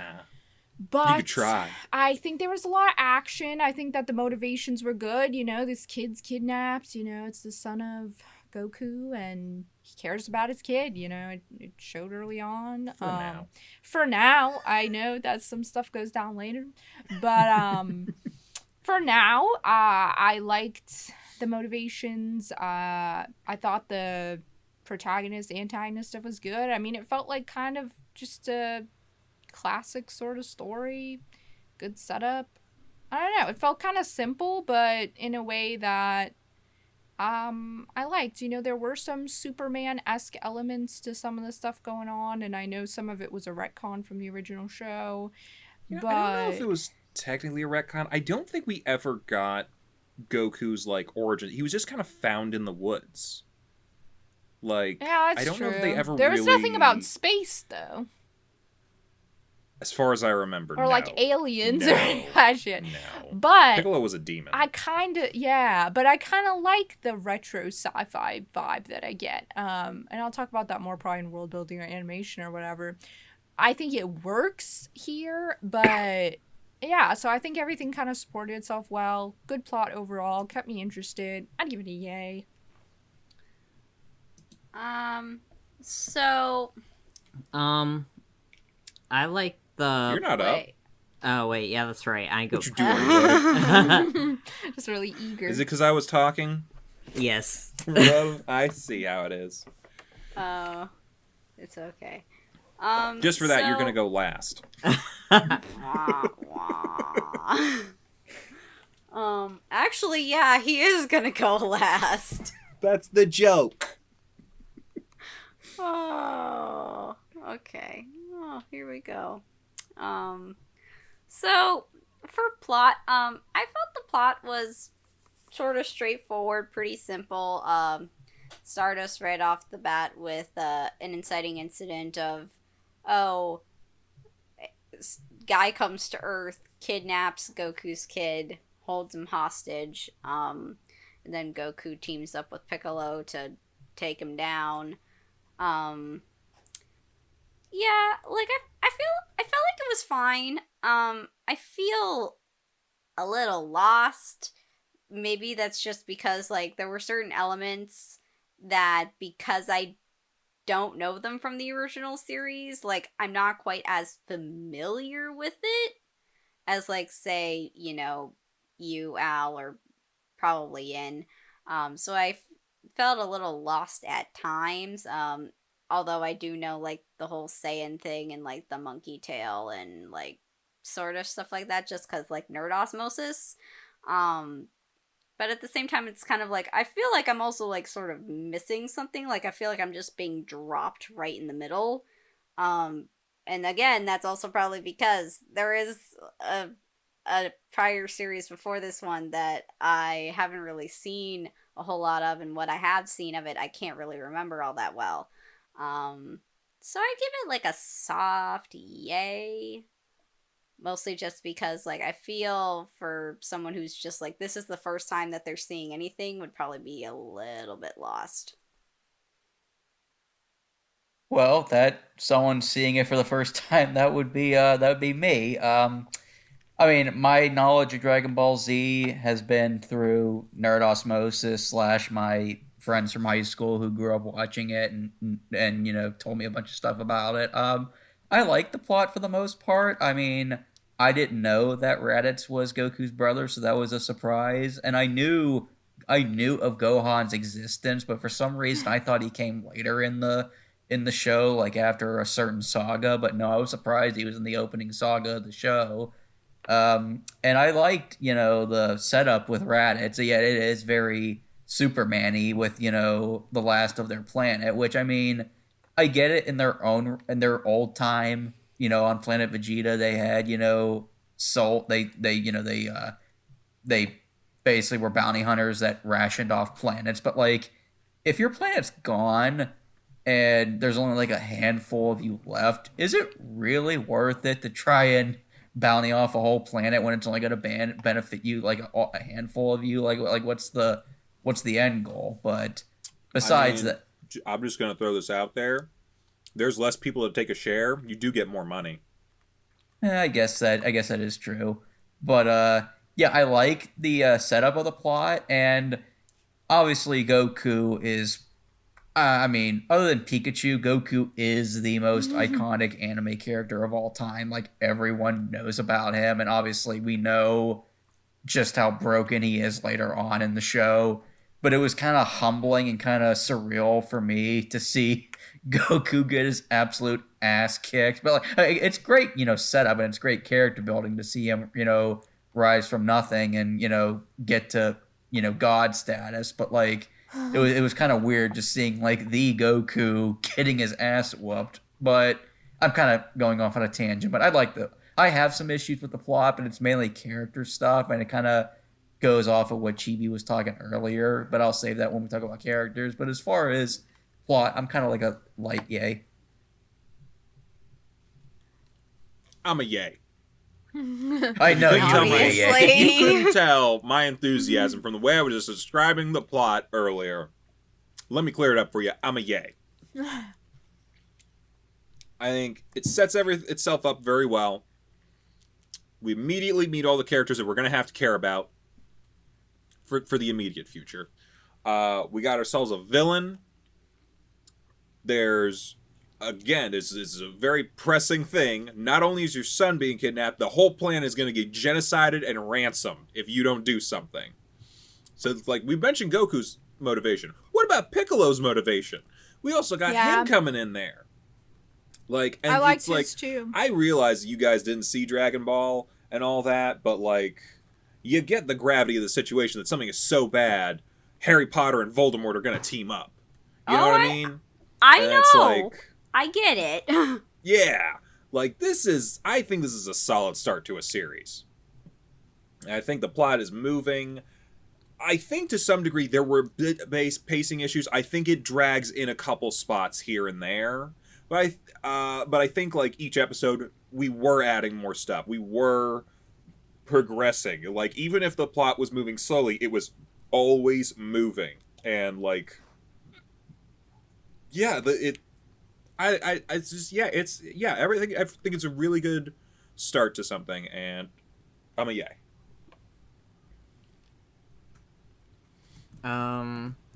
See, you are last. Yeah. See, I liked it. Like, I liked the plot, but I was pretty confused at the beginning because I was like, I've never watched Dragon Ball in my life. Who are these people? So Team Forcer had a joke about that. It was like they did in their, like, Dragon Ball Z Kaya Bridge, where, like, there was people who came back from the other series who were like, "This guy's back. Only watch Z. Who dis?" Yeah. But I was, like, kind of confused as to, like, what was going on, like what they're talking about when they all met up for the reunion and stuff like that. But, I mean, like, I know who Goku is, and it's like, I know who Piccolo is, and I know who, like, those characters are. It's just I don't know much about them because I didn't watch, Dragon Ball. But besides for that, like, I thought it was a good setup for at least the first 3 episodes. Like, I'm not quite sure what they're gonna do with Dragon Ball Z after this whole, like, after they defeat Raditz, but Well, let me tell you. I think I know too. But, I guess I'd have to give it a soft yay for, like, what they set up for the first 3 episodes. So. Okay. It's looking like a softish yay, maybe into the yay area for some people. Like, this seems a softish yay overall for plot. Let's talk about characters. Chibi, you want to talk characters? Who'd we see today? Alright, so first up on our character roster is Goku, who now a young adult and father to a very small 5-year-old named Gohan. It's so cute. Like, Goku seems kind of like, it's kind of hard for me to grasp his character, if I'm gonna be very honest. Because I don't really get, like, any sort of, like, I don't really get that he's funny. The only thing is, like, that I can really see about him is that he loves his kid, like, a lot. And, like, he obviously has some good relationships, like, with his old crew, with, like, Krillin and Master Roshi and Bulma. But we didn't really, like, get to talk with them a whole lot because Gohan immediately gets kidnapped, and we just move on from there. His interactions with Piccolo I thought were pretty good. So, like, yeah, and I think, like, his willingness to team up with an old enemy, like, speaks for, like, the lengths he's willing to go to, like, save his son and, like, be a good, responsible dad. Piccolo, I thought was like a bit interesting. He's also willing to team up with his enemy if it means like a means to an end for him. I forget what his motivations were. Was it to save the planet? Was that what it was? He wants to take over the world himself, so he could take it over later. Ah, okay. Be the frenemy now, so you can be the enemy later. Gotcha.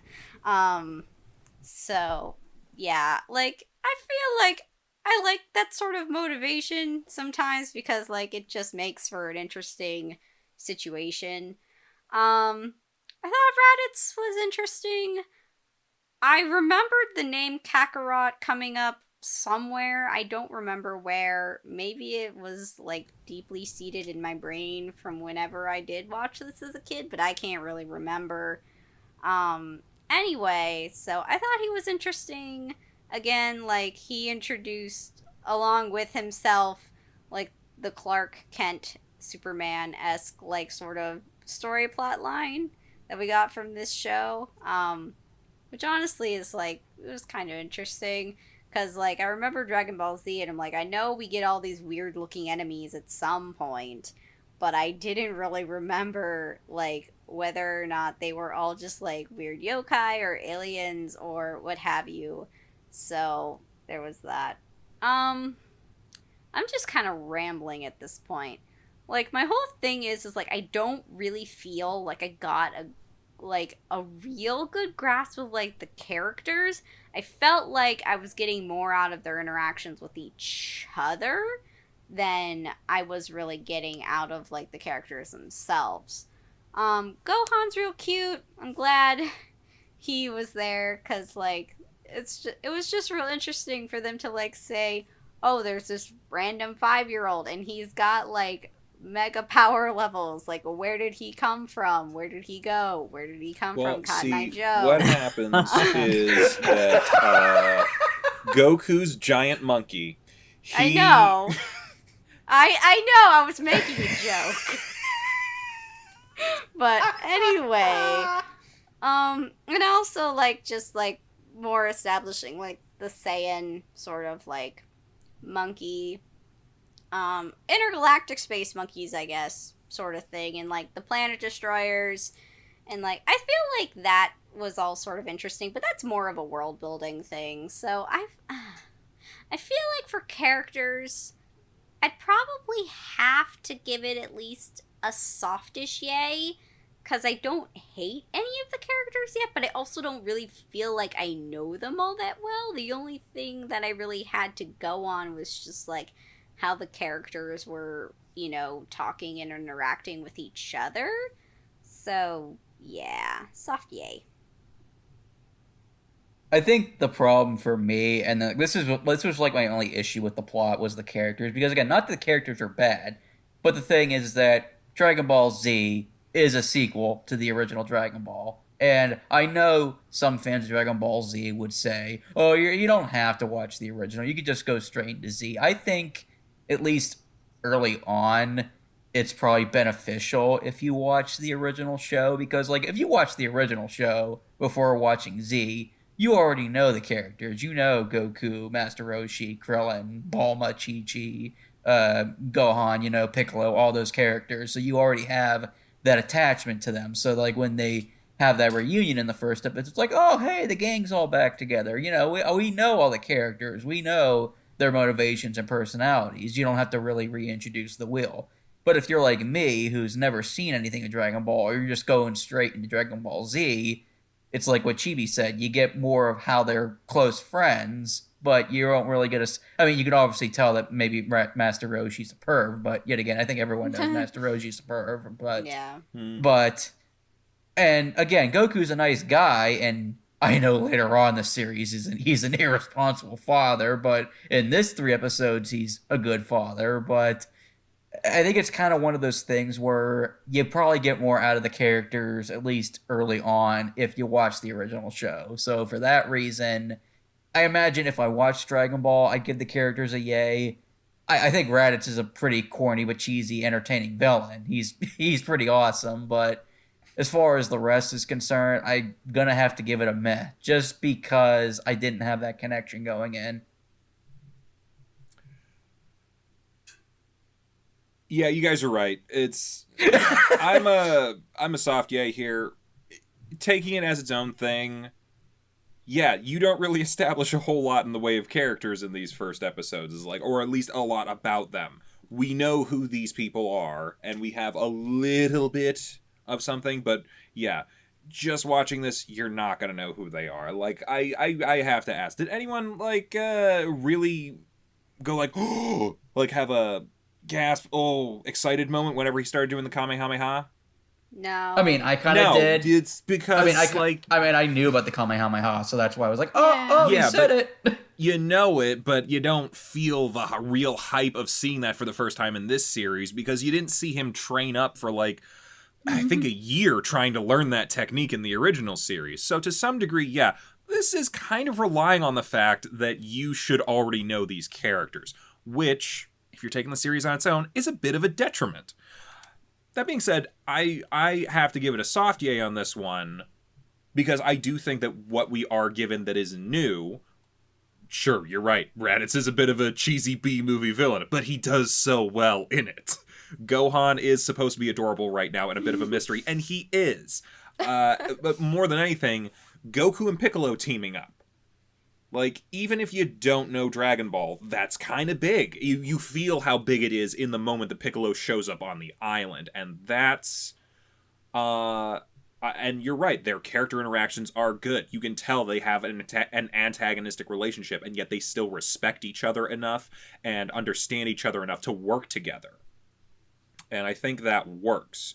So, it's just barely on the cusp of it, but I'm giving it the soft yay on this.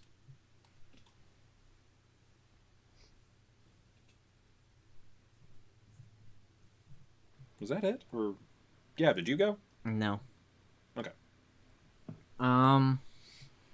Like I said before with plot, I guess, I don't really know the characters that well. But they, seem pretty likable from what, we've gotten of them so far. I liked Goku and Piccolo, and Raditz he's your pretty stereotypical, villain. And Gohan's adorable. The one thing that everyone can agree on, that Gohan is so cute in this. Yes. Yeah. He is. I mean, he's an adorable little 5-year-old with a tail that can kick ass. Yeah. Yep. Perfect. So, I guess I'd give it a soft yay. I don't really, know much about the other characters because I haven't watched Dragon Ball, but I do like the way the characters interact with each other, so... Yeah, I'd probably give it a soft yay as well. I think a lot of it maybe is predicated on knowing the previous show, so I think that is a bit confusing in terms of really understanding the characters from the get-go. But I think I still got the gist of it, and since I've seen a little bit, bits and pieces here and there of the show later on, I gotta say, I really love Piccolo. It might be because of stuff I've seen a little bit later with the kid and everything, but I just really love that character. And I like his design a lot, but that's more animation related, I guess. Of course, Gohan was very cute. And so far I like his relationship with Goku. I think it is the relationships between the characters that make it for me, because yeah, it is a little bit harder to see exactly what their personalities are right now, but I think I get it for the most part, and it all kind of fits together, and I think they make a colorful cast of characters. I can see the B-movie-ness a little bit, but I think it really works here, so I'd give it a soft yay. Alright, it's looking like a pretty soft yay all around for characters. Envy, why don't you take us into world building? You are up, right? Yes. Yeah, okay. I mean, we've already mentioned, the different Superman parallels, at least, when it came to Planet Vegeta or Krypton blowing up and Raditz being among the last of their kind, along with Goku. And yeah, obviously that is pretty familiar, but it's, familiar for a good reason. This origin story of Superman's iconic, and the rest of the world building, again, it's not so much as for the characters, because you do get a sense of, their fighting styles, their energy, how they work. Obviously with anime, we always joke around like with power levels. Well, that's where it came from. Power levels came from Dragon Ball, because literally Raditz with his Google Glass looking thing was like, oh, what's his power level? What's his power level? His power level can't be like that. So it does show you a sense of, how the world works when it comes with its fighting. And yeah, I'm going to give it a soft yay overall. Yeah, so this, maybe I'm speaking more to the larger series. I don't know that Dragon Ball Z is much of a world-building series, nearly as much as its predecessor was. Dragon Ball was much more of a fantasy adventure kind of show, and Dragon Ball Z definitely leaned more into the action genre. A lot more so. Not to say that it slouches entirely on world-building, but for now, the main world building, like you said, it has a lot to do with sort of the... I don't know that I want to call it a retcon, but to some degree, since the first series was a little more magical, mystical kind of deal, and the second series does lean more towards sci-fi, we can kind of call it a soft retcon of Goku's origin and the whole... it's kind of going from Earth to more of a galactic scale kind of thing a little bit. So that world building, I think, is good. Outside of that, there's not really a whole lot, because, again, it's kind of assuming you've already seen a lot of the show. So I'm a bit in the area of a meh to a soft yay on this. Mostly because, again, when I have to take the series on its own, I can't really count what happened beforehand, even if I do know what happened. So, yeah, for that, bit in the meh, soft yay area.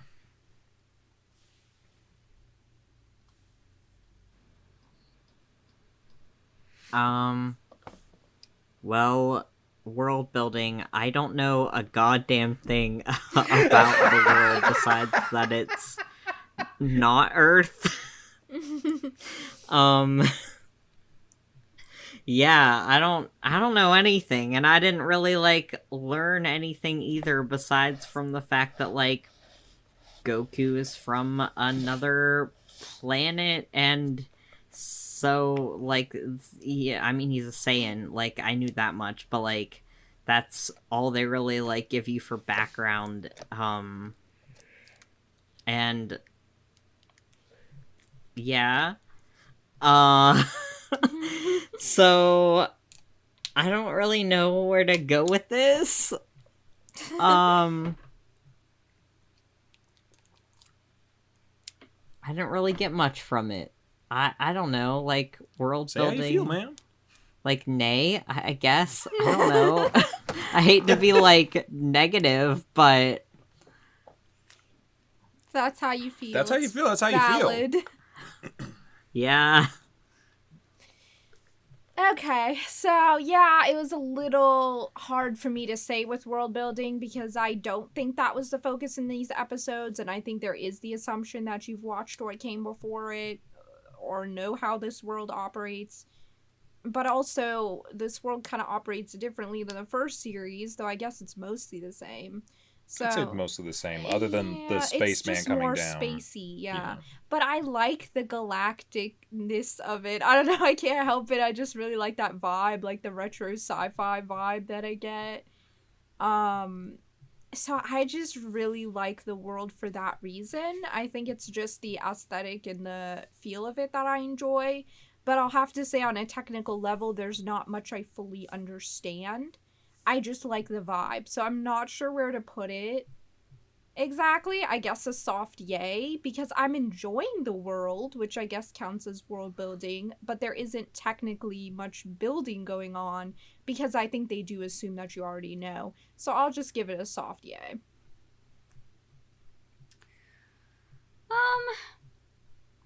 I think... Is that everyone? For world building? No. Yeah, Chibi has to go. Oh, we just started. Yeah. So for world building, I feel like it was kind of interesting going to like more of a galactic scale for this, because like granted it's also sort of more for character things, like with Raditz, and kind of like laying out Goku's backstory, but I feel like it was kind of interesting, like that they were part of like, what was it, like bounty hunters that like Space pirate, I think they say. Space something pirates, like that, but yeah. They're part of like, they're from like, I guess like a planet of space pirates that basically would like destroy the populations of planets and then sell the planets off to the highest bidder, which I feel like is an interesting sort of thing to add in, or at least like basically say these are the stakes for which we are setting this, you know, this current like little arc to, and I feel like that was just like an interesting touch. Like, as someone who doesn't really remember any of the Dragon Ball that she's watched when she was younger, like, you know, I went into this like not really knowing much of anything because I can't remember anything from what I've already seen. So that kind of caught me a little off guard. It was a surprise, but I didn't mind it. I feel like it's words are failing me right now. Like I feel like it just like makes it a little more interesting. And I don't really have a whole lot of complaints. There just wasn't a whole lot of world building necessarily, aside from like just sort of expanding it to like a bit more outside of like the world. So I guess I'd give it probably a meh to a soft yay. It kind of seems like where everyone's kind of about at meh to a softish yay area. Why don't we talk about art and animation? I think I'm leading us off on this one. Yes. I like this. I like this show. I like the way it looks. And I know some of that is coming from sentimentality and like nostalgia. But I was like kind of going into this thinking like, especially after watching Attack on Titan, which has really good animation, that I'm going to be like, this is probably not going to look as good, especially these early episodes. Art style still holds up, I think. I think like Toriyama's art style has become one of the iconic, like everyone knows what this what these characters are from immediately kind of things. But I think it still holds up, and like even like I kind of like the older, more hand-drawn look of it. Like with the backgrounds and like even aesthetically, I think like everything works really well. All the characters look distinct, and their hair is insane, but doesn't matter because it looks good. Love Raditz. I forgot how like good Raditz was early on from just like an aesthetic and villain point. He's just so much fun. Like he's insane looking. This like the first time, like we've seen this armor at this point. This is classic Frieza armor. We know this at this point, but I'm like trying to take everything away from that and just looking at it as just this guy compared to everybody else. I love the design of this armor. It's you're right. It's Space Gene Simmons D&D. Yeah. What's not to love? Outside of that, Gohan looks good. Goku looks good. Everybody, Krillin looks a little like shit, but he doesn't look great. He's doing his best. He does not get showcased very well in this, and I actually really like Krillin.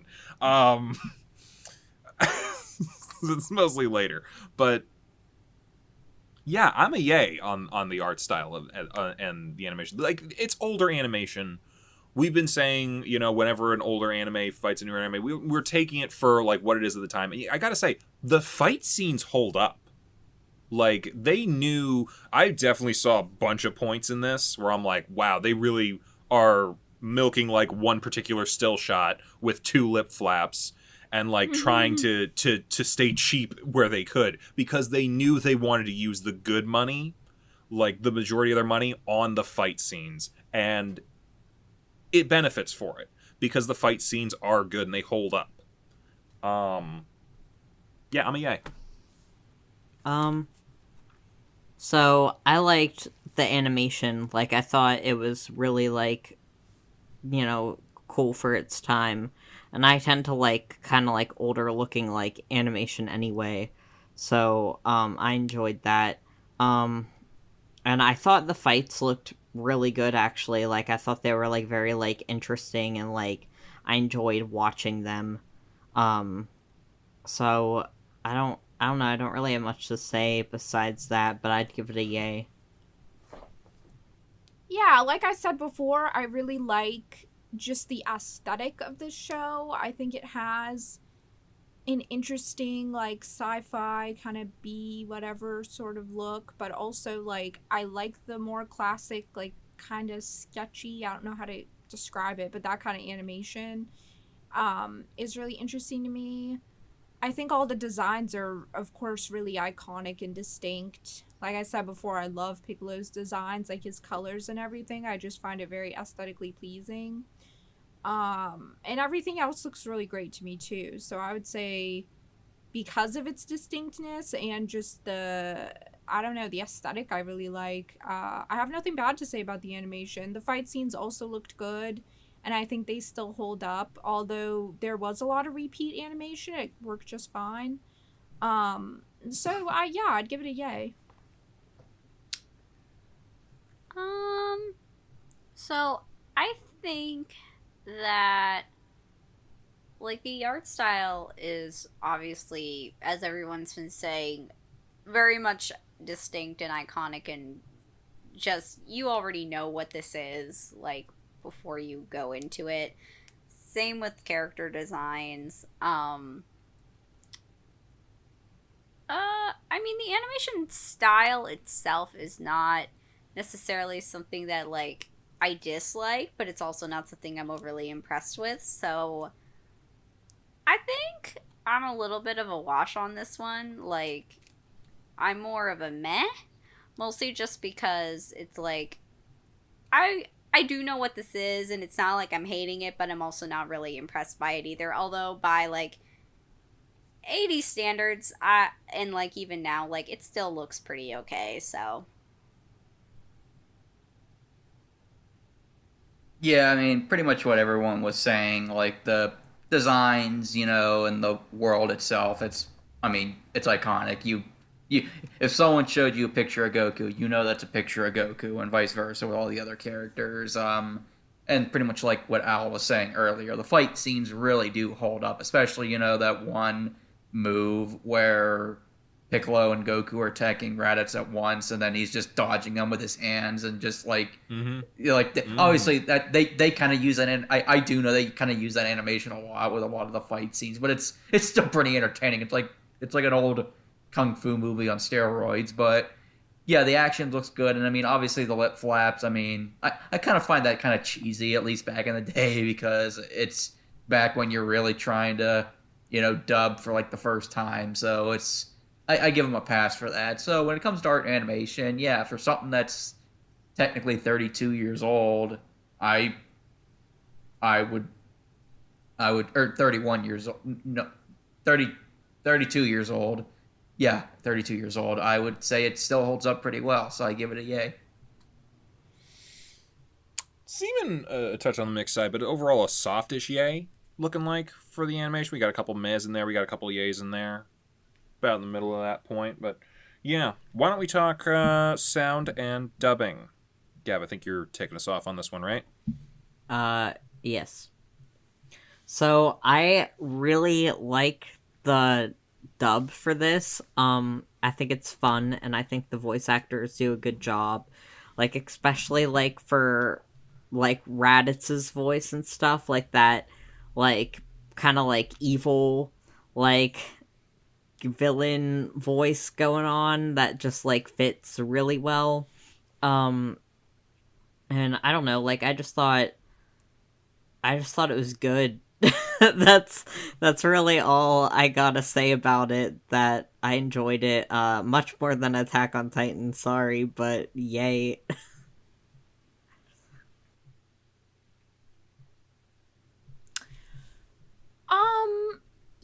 I would say the dubbing was pretty good. I don't think there was anything that really bothered me about it. There was nothing that super stuck out to me either. Same with the sound, I guess. I'm like struggling to remember the score or anything like that. I mean, that might just be my memory though. I don't know if maybe I'm missing something, but yeah, it was pretty good. I don't have that much to say about it though. I'd give it a soft yay, maybe a yay. Oh my god, Houdini, stop it. No, don't touch the computer. So You're hogging on the internet. That's why he does it. No, it's just he literally just wants to sit on my lap and then he immediately just goes and puts his paws on my laptop. So anyway, I can't really remember the score, so I can't really say anything about it. I wasn't like, I didn't hate the dubbing. Like, I thought it was fine. It was pretty good in comparison to some of the other things that we'd probably like see from around this time. Oh my god, stop. Ugh, you are such a bad boy. I would give it like a soft yay. I didn't really have any complaints. Like, I would have probably preferred if I could remember the music, but Yeah, I really didn't remember much of the musical score either, mainly because I was just too busy paying attention to the shit on screen. But yeah, the dubbing was pretty good. I know I it's assume not... you meant shit just as the general term. Yeah, not yeah. But I thought everyone I was seemed to, gonna for the most say. part, enjoy the animation. No. Yeah. Anyway, but yeah, like, as far as the dubbing is concerned, I know it's not the more iconic Funimation dub, but for the '96 Ocean dub, or if that's what it's called, yeah, I thought it was pretty good for what it was. I mean, Goku sounded good. Raditz, whoever voiced Raditz, was having the time of his life. He was having a ball, and yeah, all the other characters sound good. And I don't know if Al's going to mention this or not, but I'll mention it anyway because I know people are going to mention this. Goku's voice actor in this dub is the same guy that did Raw from Ed, Edd n Eddy. So yeah, picture that. yeah. The son of the shepherd? Yes. Amazing. I do remember seeing like cuts on YouTube of like Dragon Ball Z fights with Ed, Edd n Eddy. Sound effects. Those edits are great. Yeah, this was the Ocean Group. Technically speaking, it is still Funimation. Funimation, it's kind of weird. Like, Funimation I'm a soft EA, by the way. But yeah. Oh, yeah, sorry. I didn't know that you mentioned that or not. Funimation did the licensing, but they gave the dubbing to Ocean Group, which was a studio in Vancouver. And then later on, I think sometime around like 53 or 54, they moved to their main... they moved the production to their main studios and offices in Texas, which is where we get the dub that everyone kind of knows with Schemmel and Sabat and Monica Rial, all the generally how most people nowadays associate the dub of Dragon Ball Z with. But yeah, so I was kind of thinking like, well, why did they change it? It probably wasn't as good. Still holds up for the most part. You're right. Raditz, I think it's just one of those situations of like the actor really knew what was going on and he's like, I'm not going to have a ton of time with this character. And he's a villain and he's not over the top, but he's like, I am just going to have fun with this and ham it up a little bit and people are going to enjoy it. And yeah, that's what happened. He was having fun. Goku works. Piccolo works. I think everyone works with the dub. I don't know why you guys couldn't remember the soundtrack. They're sorry. It's I was thinking I'm missing some of something, the guitar stuff that they had from the opening, and they're just like doing other variations of it. Okay, not the most creative thing, but still kind of hype. I enjoyed it, and I think it worked for a lot of, honestly, and we'll talk about this in a minute, but it reminded me a bit of Power Rangers whenever with the Power Rangers soundtrack sometimes that you would have. There was always the kick-ass guitar playing behind every fight. So I'm a yay on this. I'm really hoping like my nostalgia is not like coding everything that I'm saying, but it might sound like it. But I genuinely was trying to go into this with like as little like I'm trying to go in as blank as possible. It still holds up. So, was that everybody on sound and dubbing? Yes. Okay. No. Where were we overall? You guys seem kind of in the meh to softish yay area. Does that feel about right? Yeah, I guess so. Sounds about right. Okay. So, let's talk openings and endings. I mean, the link that yeah. you had, did it really have an ending? It was just kind of like basically a truncated version of the opening, just without the lyrics. That was Yeah. it. That was it. Okay. Yeah. Yin, what did you think of the opening, which is also the ending? Yeah. I thought the guitar was really good. It definitely had a hype like mood to it. I could see why like the theme song's kind of iconic. It was a little short. I think sometimes I get a little bit disappointed in like the west, like I don't know if it's just the Western one. If you want me to answer that, I can real quick. They have it like 30 seconds. It's instead generally of, like, 30 2 seconds. minutes. It's definitely under a minute to make more room for commercials in the middle of the episode. Yeah, so I So get a that's- little like, oh, That's that's kind of why. it? That's kind of why you like back in the day, a lot of them would make their own opening because one, you didn't have to license a song. Yeah. And two, you could shorten it without like cutting out important parts of a song and make more room for the commercials for like the TV time slots and that. Yeah, I guess that makes sense. So I understand why it's that way, and I think it was a pretty kick-ass song, like within its constraints. I do wish it was a little bit longer, but that can't really be helped. But yeah, I thought it sounded pretty cool. There wasn't really an ending that was distinct from the beginning, so I'm not sure how I could rate that. So I would say it's like a soft yay. So I thought it was okay. I wasn't really feeling the hype all that much. I don't really know. Like, I knew what it would be going into it. It's just like, I don't know. I guess because it's an anime, I kind of wanted more of an anime opening rather than like the American kind of anime openings. I don't know. Like, I'm gonna give it a meh, just cause like I didn't hate it. It wasn't bad, but it didn't get me excited to watch it. So, yeah.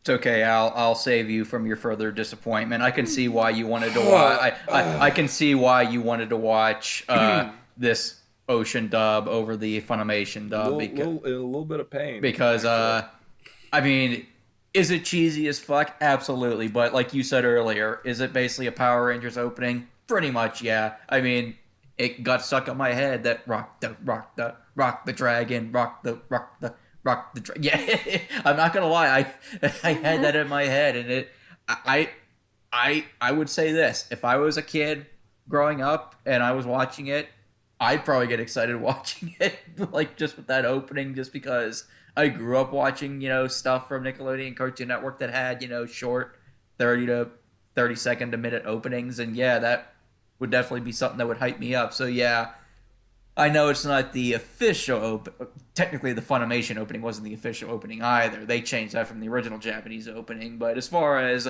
this version of the American opening, yeah, I do like Rock the Dragon. So I'll give it a good solid high yay. You don't have to ask. I'm a yay. But, like, we're mentioning the Power Rangers thing. There's a reason for that. This opening was made by, I believe his name was Ron Wasserman, the guy who made the... Actually, I'm forgetting how many Power Rangers openings he did. But he did the Mighty Morphin Power Rangers opening. Mighty Morphin, Zeo, Turbo, Space, Lost Galaxy, Lightspeed Rescue. I'm pretty sure he did Time Force. I can't say for sure after that, because then it starts to get into a bit of a not sure area, because that was about somewhere around that time the license for Power Rangers moved from Saban to Disney. So, and I know they changed up a couple of things. That was when Kalish came in. But, yeah. And they got Wasserman to do this opening, and I'm assuming part of the score, because Funimation got help with distribution of the show from Saban, the guys who made Digimon and Power, or not made, but licensed and distributed Digimon and Power Rangers. So, I mean, that's all my childhood right there. And I know, again, I'm just sounding like I'm geeking out, and I'm not taking this seriously, and I'm just using a nostalgia trip. But it's solid. It holds up. It's a good-ass song, and I don't know why you people hate it. I did not say I hated it. I gave it I'm not talking about you. Yay. I'm not talking about you. Who are you talking about? Just Chibi, He's talking hurting about my me. feelings. Hurting my feelings, Chibi. I did not know you say don't that I wanna- hated it. Okay, So don't you're exaggerate my saying- words. You're saying this isn't hype. It's just, I don't understand you. Saying it isn't hype is not the same as saying, oh, this song fucking sucks. Got it? But the whole point was hype. I don't know. Look, regardless, I still enjoy this song. I think it's one of, like, I don't know, I'm sure other people have talked about this, but there are, like, despite the fact that, like, I'm sure, like, English dubs, especially, like, early English dubs like this, might get weird reputations or something for certain things, like certain openings, we know of certain English openings that are not good. I think this is one of the ones that is really good. This is probably second after Pokemon for me, as far as, like, top English dub Is anime Pokemon openings. the very best? Like no one ever was. So yeah.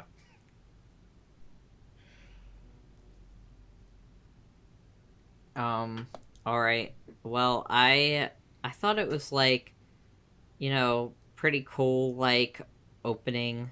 And I guess it's, like, it's pretty similar to the ending. So I It's guess literally I'll just the same thing. Yeah, I'll just lump them into one category. But, like, you know, I thought they were, like, they're, like, upbeat and, like, kind of catchy. So I'd give it, like, a light yay. Just because they weren't very long or anything. But, yeah. Okay. It's looking like a softish yay for opening and ending. Chibi, why don't you lead us into final thoughts? So for final thoughts, like, I thought this was alright.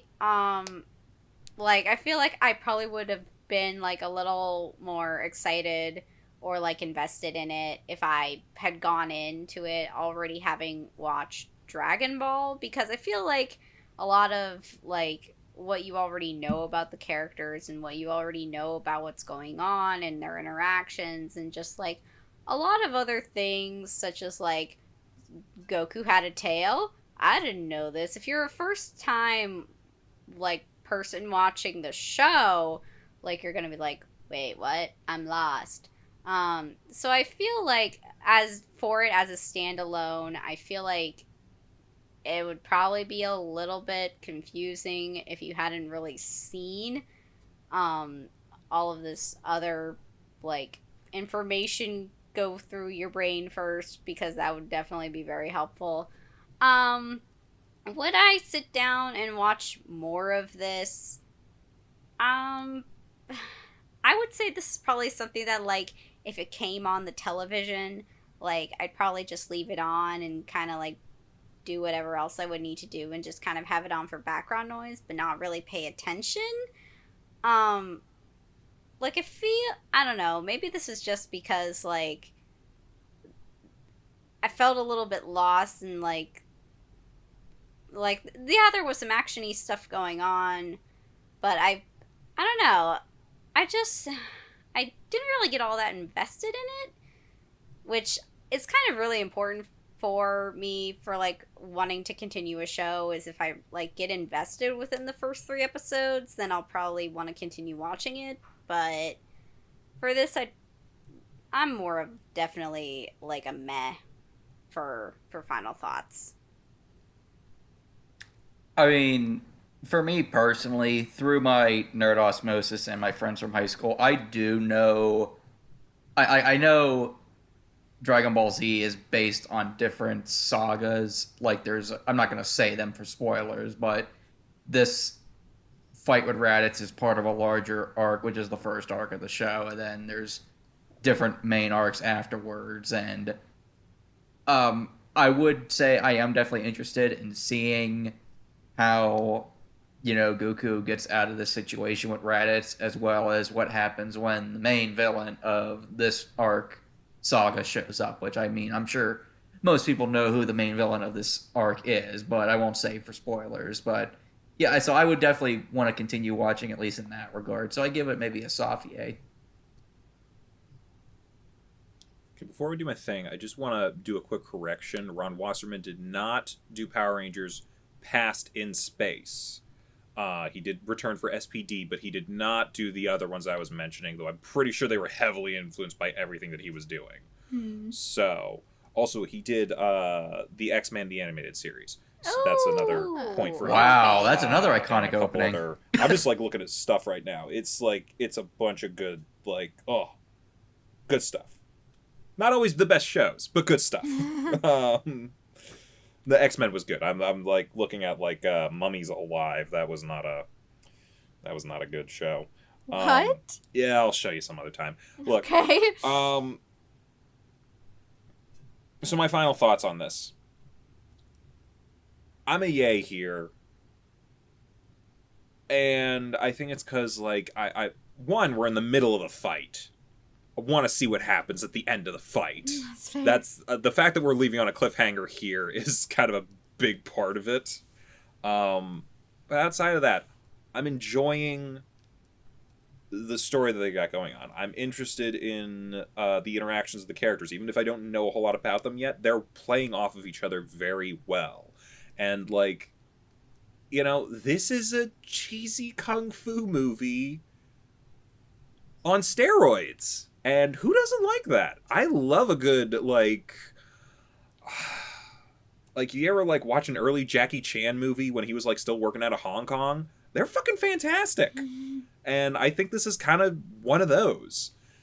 So, yeah, I'm a yay, and I'd like to, I want to keep watching. So, I'm kind of like Chibi, where I think I would watch it again if it, came on TV and I, needed something to, put on in the background or something to do. But I am also, curious to see, how this fight ends. And who knows, maybe if I do enjoy, the way this, little segment goes, that I would like to continue watching more. But I mean, I've liked it so far from what I've seen. So I'd probably say it's, a soft yay for me.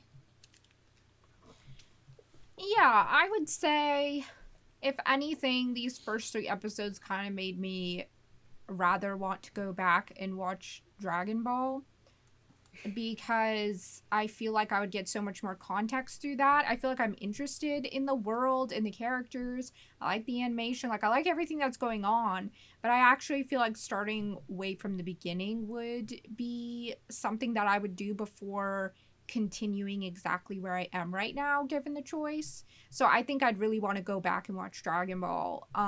But just looking at these 3 episodes and would I watch the 4th episode, I think I'd still give it a soft yay, kind of like what Gav was saying. I'd like to see where it goes with the fight. And I liked everything that was going on for the most part. I just think I would rather watch the first show first, but I would still give it a soft yay.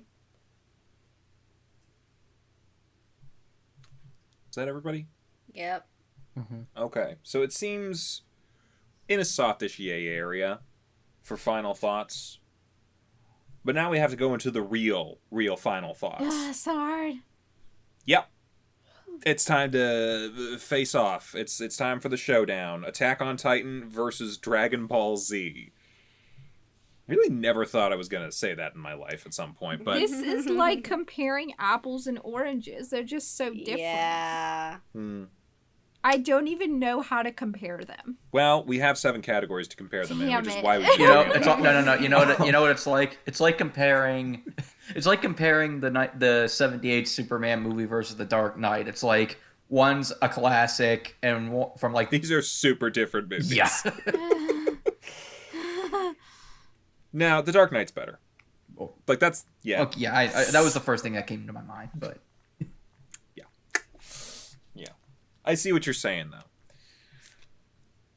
Who was leading us off on plot? Was that Envy? no, Chibi's Envy, you doing Chibi's that? up first. Oh, Chibi's up first. Wait, No, I'm not. no. Oh wait, was Chibi started us on Final Thoughts. Wait, is oh okay. So okay, you're right. I'm sorry. I had a brain fart. I'm sorry. As far as plot is concerned, I like the plot of Dragon Ball Z. I mean, I was invested, in Raditz coming down, the backstory of him and Goku, and I liked the setup that they were going for. My issues with the plot were the characters, with, the context, which I'll get more in the character section. And obviously, I know a lot more about the plot for Attack on Titan now that I'm caught up with it. But as far as these 3 episodes, I think the first 3 episodes did a good job of, setting up the characters' at least Aaron's motivation. And then it's not the greatest, but it's still, something. And I think, the setup of the mystery of it all and just, everything going on with the world and what happens in the world. I think I like that plot a little bit more interesting, so I'll give that edge to Attack on Titan.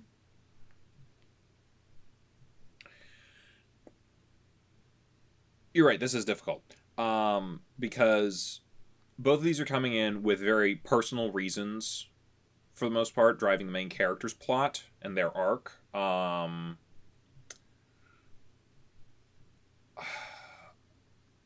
Both are moving at a decent pace at this point, and I'm kind of having a bit of trouble here because, like, on the one hand, I feel like Attack on Titan is bringing more plot-wise for, like, things that to come down the line, because I'm more interested there in seeing, like, what's going to happen with the world and everything that's going to be happening in it.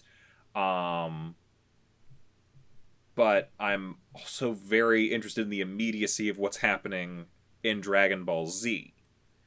Because again, we are right in the middle of a fight for kind of the planet and the sun and all that sort of stuff.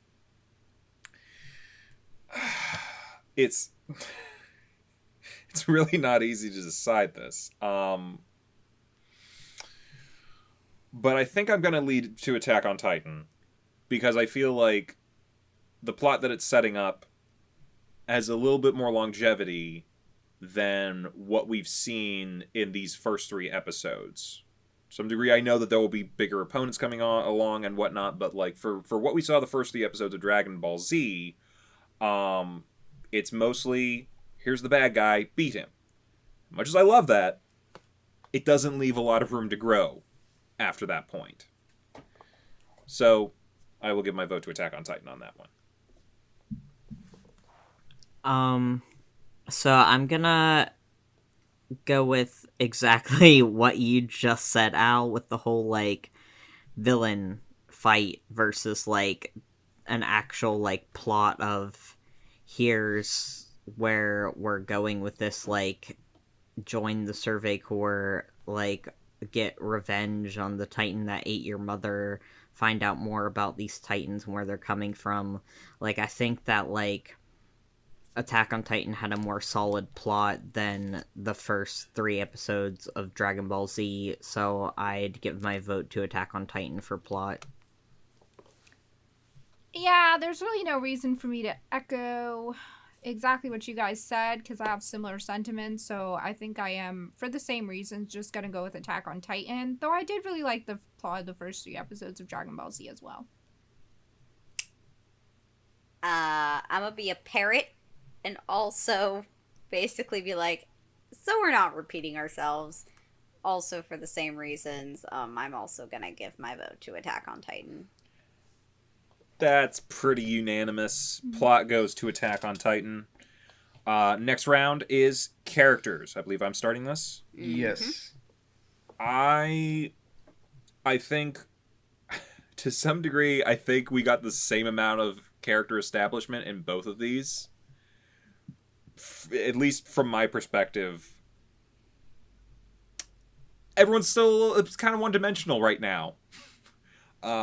Especially this early in a series. It is this early in a series that is very action-based, both of these. For me, though, Dragon Ball Z, I think, came out ahead because I think I like the characters a little bit better. I didn't really have any issues with anyone in Attack on Titan, but I also didn't love anyone in Attack on Titan. Despite what I may have said about the drill instructor, I know he's not a main character. Versus... Or is he? You don't know. It's the first 3 episodes. I'm pretty sure. I can make an educated guess as to what may happen. He will not be seen again. But Dragon Ball Z, one thing we were bringing up is that the character interactions built on the character. And we kind of learned who they were a little bit more through the character interaction, especially Goku and Piccolo. And we keep bringing up, Raditz is just a fun villain. I mean, the Titans are terrifying, but they don't exactly have a whole lot in the character department. I gotta give it to Dragon Ball Z for that one. I just think I like the characters of Dragon Ball Z, like, especially protagonist-wise, better than Attack on Titans. So I would just say Dragon Ball Z for characters. Yeah, I would say from what I saw in these first few episodes, I felt a little bit more towards the characters in Dragon Ball Z. I kind of liked them a little bit more. Maybe because I got a little bit of a better idea of who they were in the first few episodes. Even though we don't know that much, I almost feel like maybe it's because there's more of a history behind these characters and I can feel that even if I don't know the whole history. It just feels like more familiar or slightly more likable in a way, although I didn't really have a problem with anyone in Attack on Titan. So I'm going to give this one to Dragon Ball Z. I'm kind of sort of like not really sure which way I would sway on this, mostly just because, yes, we didn't really get a whole lot of establishment with characters, so I'm gonna pass on this one.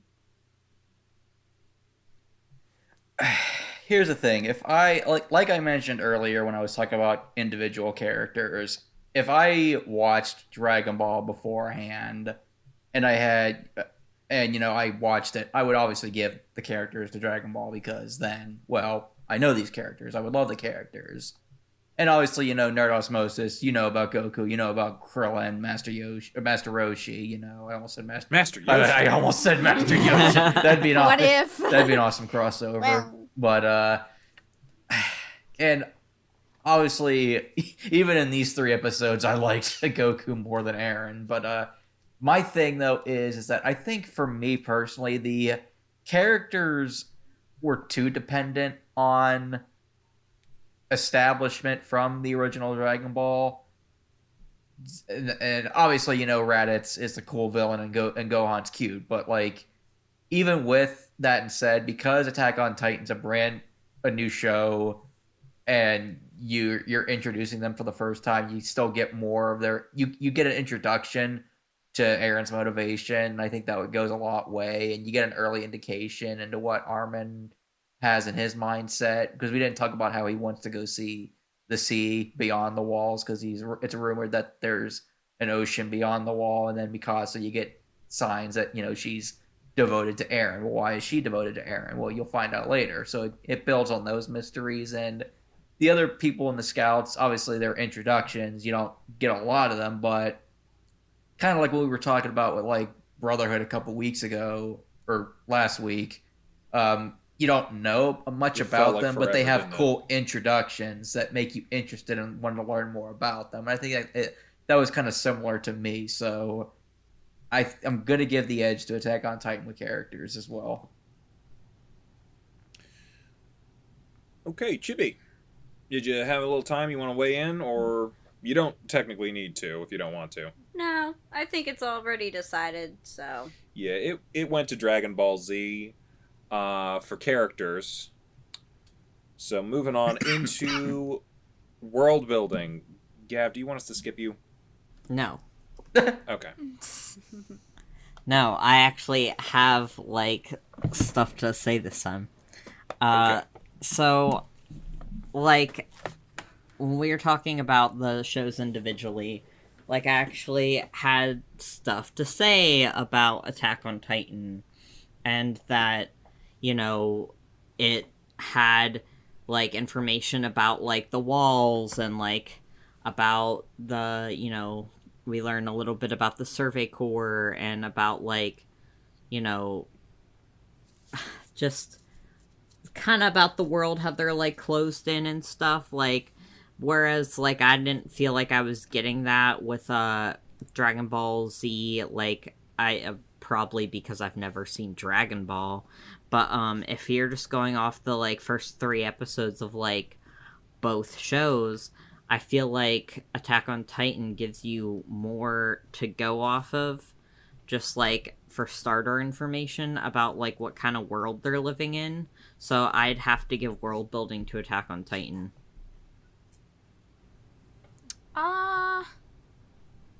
I'm gonna pass. Okay. Yeah. That's all. Chibi, you're up early. Well, wait, we skipped the end. I said I'm gonna They passed. pass. Oh, I'm sorry, I didn't hear. I didn't hear Yeah, that. Yeah, I didn't either. So, I'm gonna be a parrot and also agree with what Gav said. Because yeah, I really felt like the world was getting established in Attack on Titan, whereas with Dragon Ball Z, I feel like it is really predicated partially on you sort of already knowing this world in the story, but it was a cool tidbit to add that, you know, like, Goku's actually from a race of space pirates that will basically destroy worlds and then sell off the planets. I mean, that's interesting world building. It leaves room for, like, a lot that you can do at that point. But I feel like they laid out potential for it, but it's not like we really got any sort of establishment with it other than, like, oh, we're going to be seeing intergalactic aliens soon. So yeah, I'm gonna give it to Attack on Titan just because we actually had something concretely there. Yeah, I mean, I do think both shows in these 3 episodes set up a lot of, well, set up for future stories. You know, like Chibi said, you're gonna see more of the surviving race of the Saiyans, and, you know, how's Goku gonna, you know, train up to get better, and, you know, how's he gonna defeat this enemy, you know, stuff like that. And like she was also saying too, a part of the world building is, if you remember Dragon Ball, which, I mean, I know I keep harping on that. I know there's some sequels out there where you don't need to watch the original. And again, I know some fans say you don't need to watch Dragon Ball to enjoy Dragon Ball Z. I just think with, like, background context in the beginning, it kind of helps. But with Attack on Titan, I think there's just so much mystery and intrigue to not just the world, but, like, why the world runs this way. And I know there's a lot of questions that don't get answered immediately, and trust me, there's a lot of questions that don't get answered immediately, but I do think that intrigue keeps the world building going for Attack on Titan, so I'm going to give it to Attack on Titan. Yeah, so I think to some degree we do get a decent amount of world building from Raditz in Dragon Ball Z. That being said, it's something that I've complained about in a number of other things. It's all lore dump. We don't get to see Planet Vegeta, unfortunately. We are just told a whole bunch of things and then thrown into a fight. Which, hey, if you want to get things started, that's great. But, yeah, Attack on Titan had a lot more in the way of organic world building, and to some degree the actual elements that make its world unique, the Titans, the 3D gear, the general situation that they're in, is properly explained and shown. Versus, you're right, if I just went into this, I'd be like, okay, you're from space, I get that, that was shown. How are people shooting energy beams? That was never explained to me. Stuff like that is, yeah, you might have a little bit of trouble coming into that cold. So, yeah, I'm gonna go Attack on Titan as well. Yin, you passed. Do you have any opinions? Well, it wouldn't matter at this point, so... It would not, but... it is what it is. So, yeah, Attack on Titan takes the yay for world building. Moving right along into art and animation. Yin, I believe you're taking us off on this one. Art and animation. I really enjoyed both of these for different reasons, I think. Because Attack on Titan, I mean, it flows so well. The animation is just, like, the quality of it is so high. I think they did a really great job at also making it distinct from other animes. The action looks great. The designs are great. And then Dragon Ball Z, I think it's great also, but in a different way. Everything looks a little bit older, but I kind of like that about it. The designs are also super iconic. I don't know, like, both are great to look at, but in really different ways. So it's very hard for me to determine which one I think looks better, because I think they're both pretty equal, just differently. But I think overall, I'm going to give it to Attack on Titan.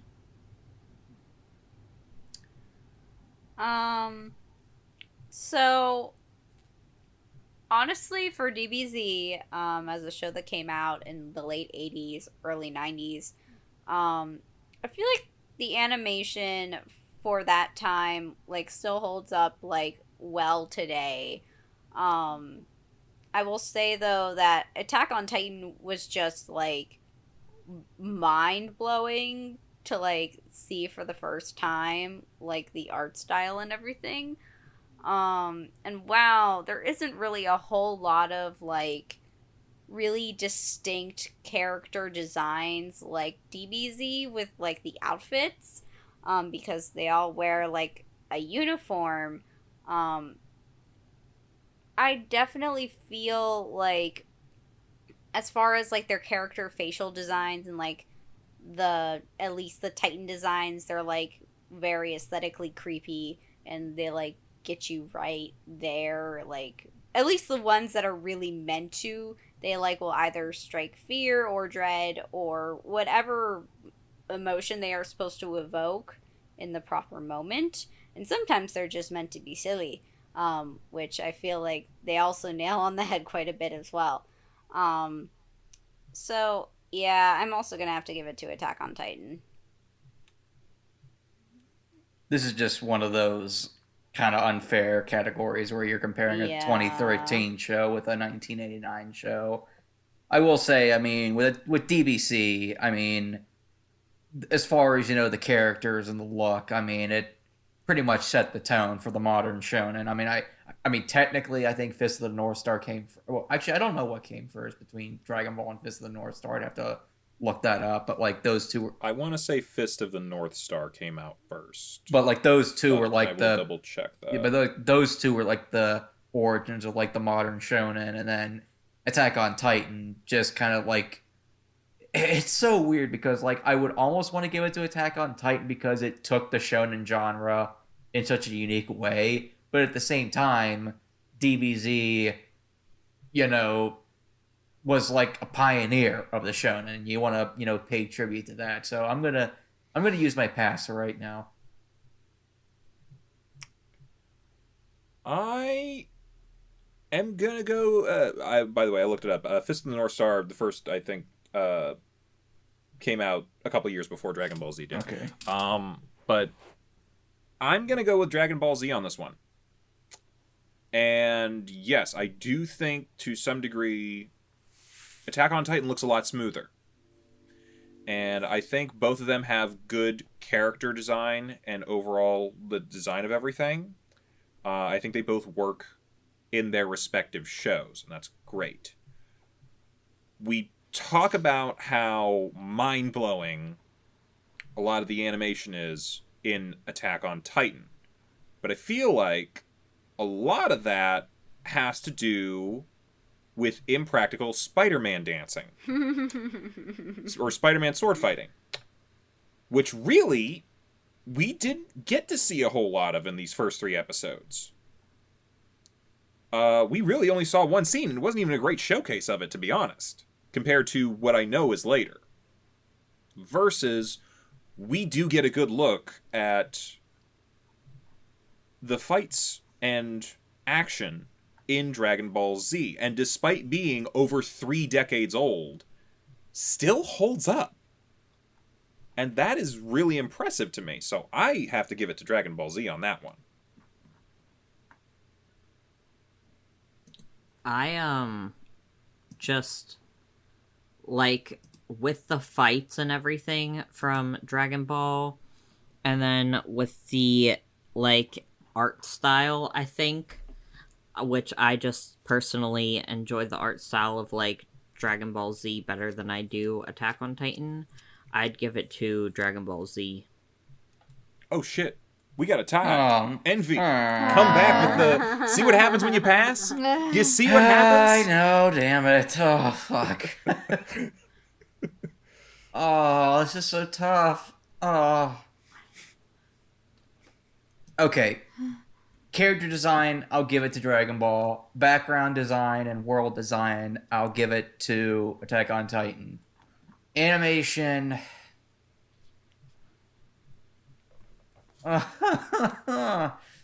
Talking animation, Attack on Titan. Fight animation, Dragon Ball Z.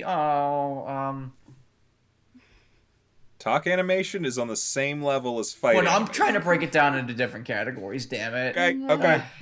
Sorry.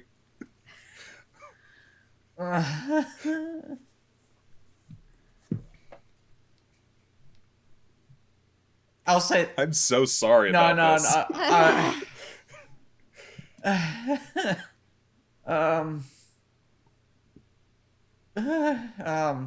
Go with your gut. Go with your gut.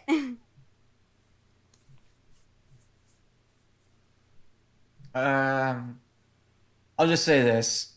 If we didn't get Dragon Ball Z, we might not have gotten Attack on Titan in the future. So I guess pay tribute to the pioneer of Dragon Ball Z. Ugh.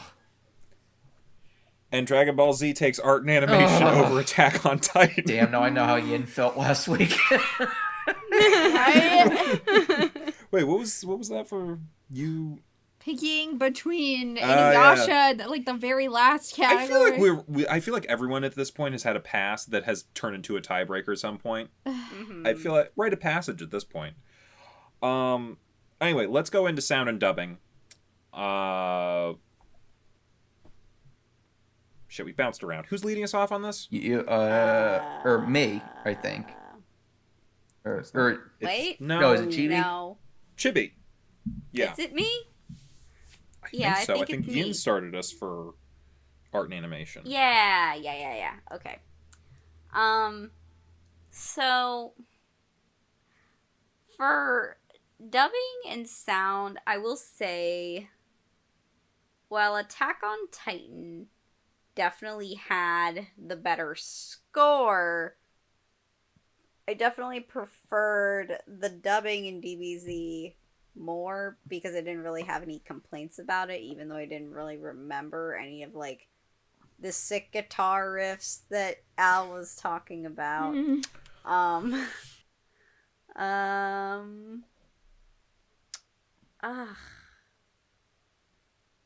know, sometimes, like, I will say, a really good score will definitely make an anime, for sure.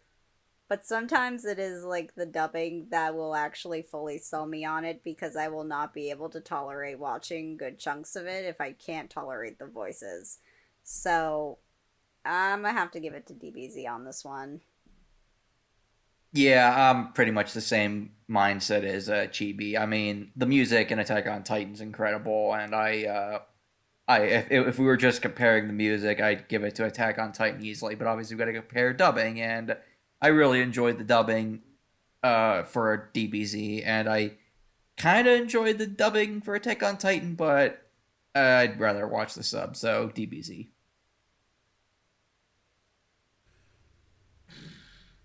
This is a little bit tougher for me. I didn't hate the dub as much as you guys did for Attack on Titan.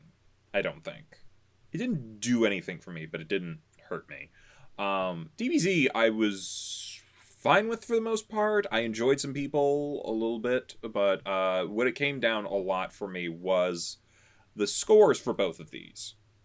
Attack on Titan, fantastic score. And I really like the Dragon Ball Z one because I'm the only one who remembered it. Now, that being said, what the DBZ score is really just a reinterpretation of their opening. Which isn't, as hype as it isn't the most creative thing. So I'm actually going to give it to Attack on Titan for this one.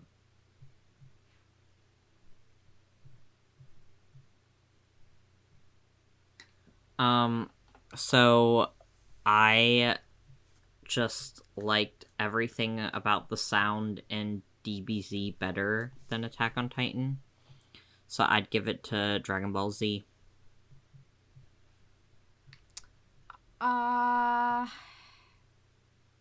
This one's kind of hard because kind of like Al, I didn't really have a problem with the dubbing for Attack on Titan. And I really liked the music probably more than I did for DBZ. So I'm actually probably going to give it to Attack on Titan too. Unfortunately, it doesn't matter because DBZ took that category. Yeah. DBZ takes sound and dubbing, and we move on into openings and endings. Envy, take it away. I mean, here's the thing too. The first Attack on Titan opening is iconic. It's an amazing, fantastic opening song, and the visuals are great. Everything about it is just chef's kiss. Rock the Dragon really surprised me. It took me back to like songs that I grew up with as a kid. Not so much Power Rangers, but like, you know, stuff like Power, like, you know, like on Nickelodeon Cartoon Network. That being said, I probably would choose the Attack on Titan opening a little bit more than Rock the Dragon, but it would be really tough. The thing against at least this version of Dragon Ball that we watched, there really wasn't an ending. It was just kind of like a truncated version of the opening, whereas Attack on Titan actually had an ending, a pretty damn good ending, with good song and good visual. I can speak English, so for that reason, I will give the edge to Attack on Titan. I'm going to agree with you there for probably similar reasons. I love Rock the Dragon. I think it's amazing. It's amazing. Get you tight, get you going. So does Attack on Titan, and I will say this, it's probably, from a technical standpoint, a better song, because it does a little bit more. Also, you're right, Dragon Ball Z is just the same thing. It's the opening for the ending. And as much as I enjoy that, the other one has an actual ending and is also a good song. Also with good visuals and also that sort of stuff. So, I will say this, and I forgot to mention this during the opening and ending, but the majority of the visuals for Rock the Dragon do not come from the series. They actually come from one of the movies called The Tree of Might, which is interesting. But it also sort of does come from the series because The Tree of Might in the Ocean dub was actually broken down into episodes for the series. Despite the fact that overall it isn't like... It's an anime movie, so it's not like it affects the actual plot. So in other words, it kind of did false advertising. Huh. filled them up. Not technically, because again, it is actually in the series as episodes. So, yeah, just a weird fun fact, I guess. But yes, I am gonna go with Attack on Titan. They gave us more, and they gave us more like on a technical level and just from a variety level. Both are very hyped, though. Go listen to them both. They're both good.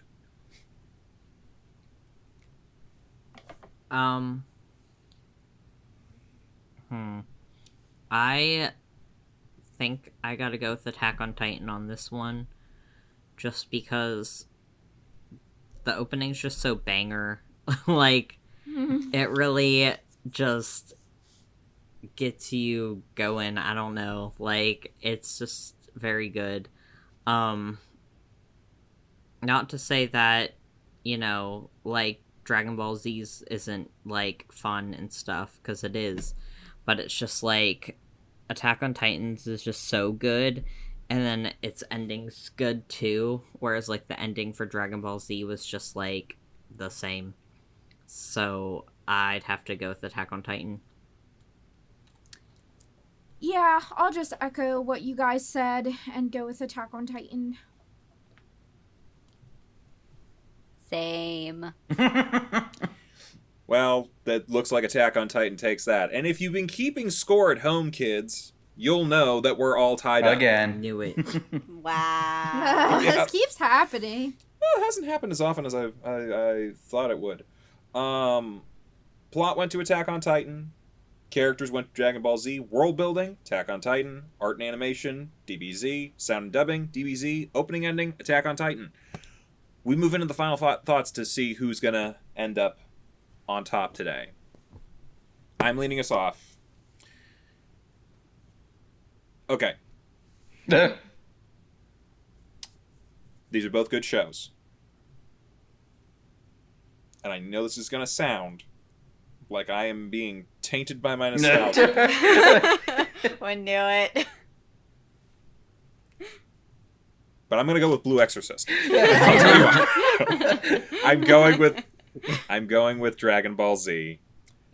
I think that from a character standpoint, from the action, from like a lot of things, like it gave me everything that I wanted from this show. Attack on Titan is very good, and I'm very interested to see where the story would go. But like, if it's which one I want to queue up right now, I want to queue up Dragon Ball Z, and I want to see the end of the Raditz fight, and I want to see where they're going to go from there. I also want to see that with Attack on Titan, but it's not as immediate for me, and that's kind of where the final thoughts sometimes have to go for me, is like, what do I want to see right now? And it's Dragon Ball Z. So. Well, Garsh. Gorsh. Yeah, Gorsh. Do you want to take the risk of a pass? I don't know. Let me think about it for a second. You know what's been happening. Yeah, I know. And I don't think this is the one you want to be the tiebreaker on. No. I'm gonna Ian, go... You remember that feeling? I mean, like... I've seen Attack on Titan before. I have not seen Dragon Ball Z before. And I enjoyed watching Dragon Ball Z this time more than I enjoyed watching Attack on Titan this time. So I'm just gonna go with those reasons alone, that I'm gonna give it to Dragon Ball Z for what I would continue watching. So it has my vote. I'm gonna pass. Oh, you're gonna pass? Pass. You know you did this last week, right? I understand that. but Okay. I'm still gonna pass. Chibi, you're up. All right. So, for me, for what I would choose, so DBZ is a fine show. I feel like I would have really liked to have a little more context for what we were watching. Mostly just so I didn't really feel lost. And I don't know. It's just kind of one of those things where,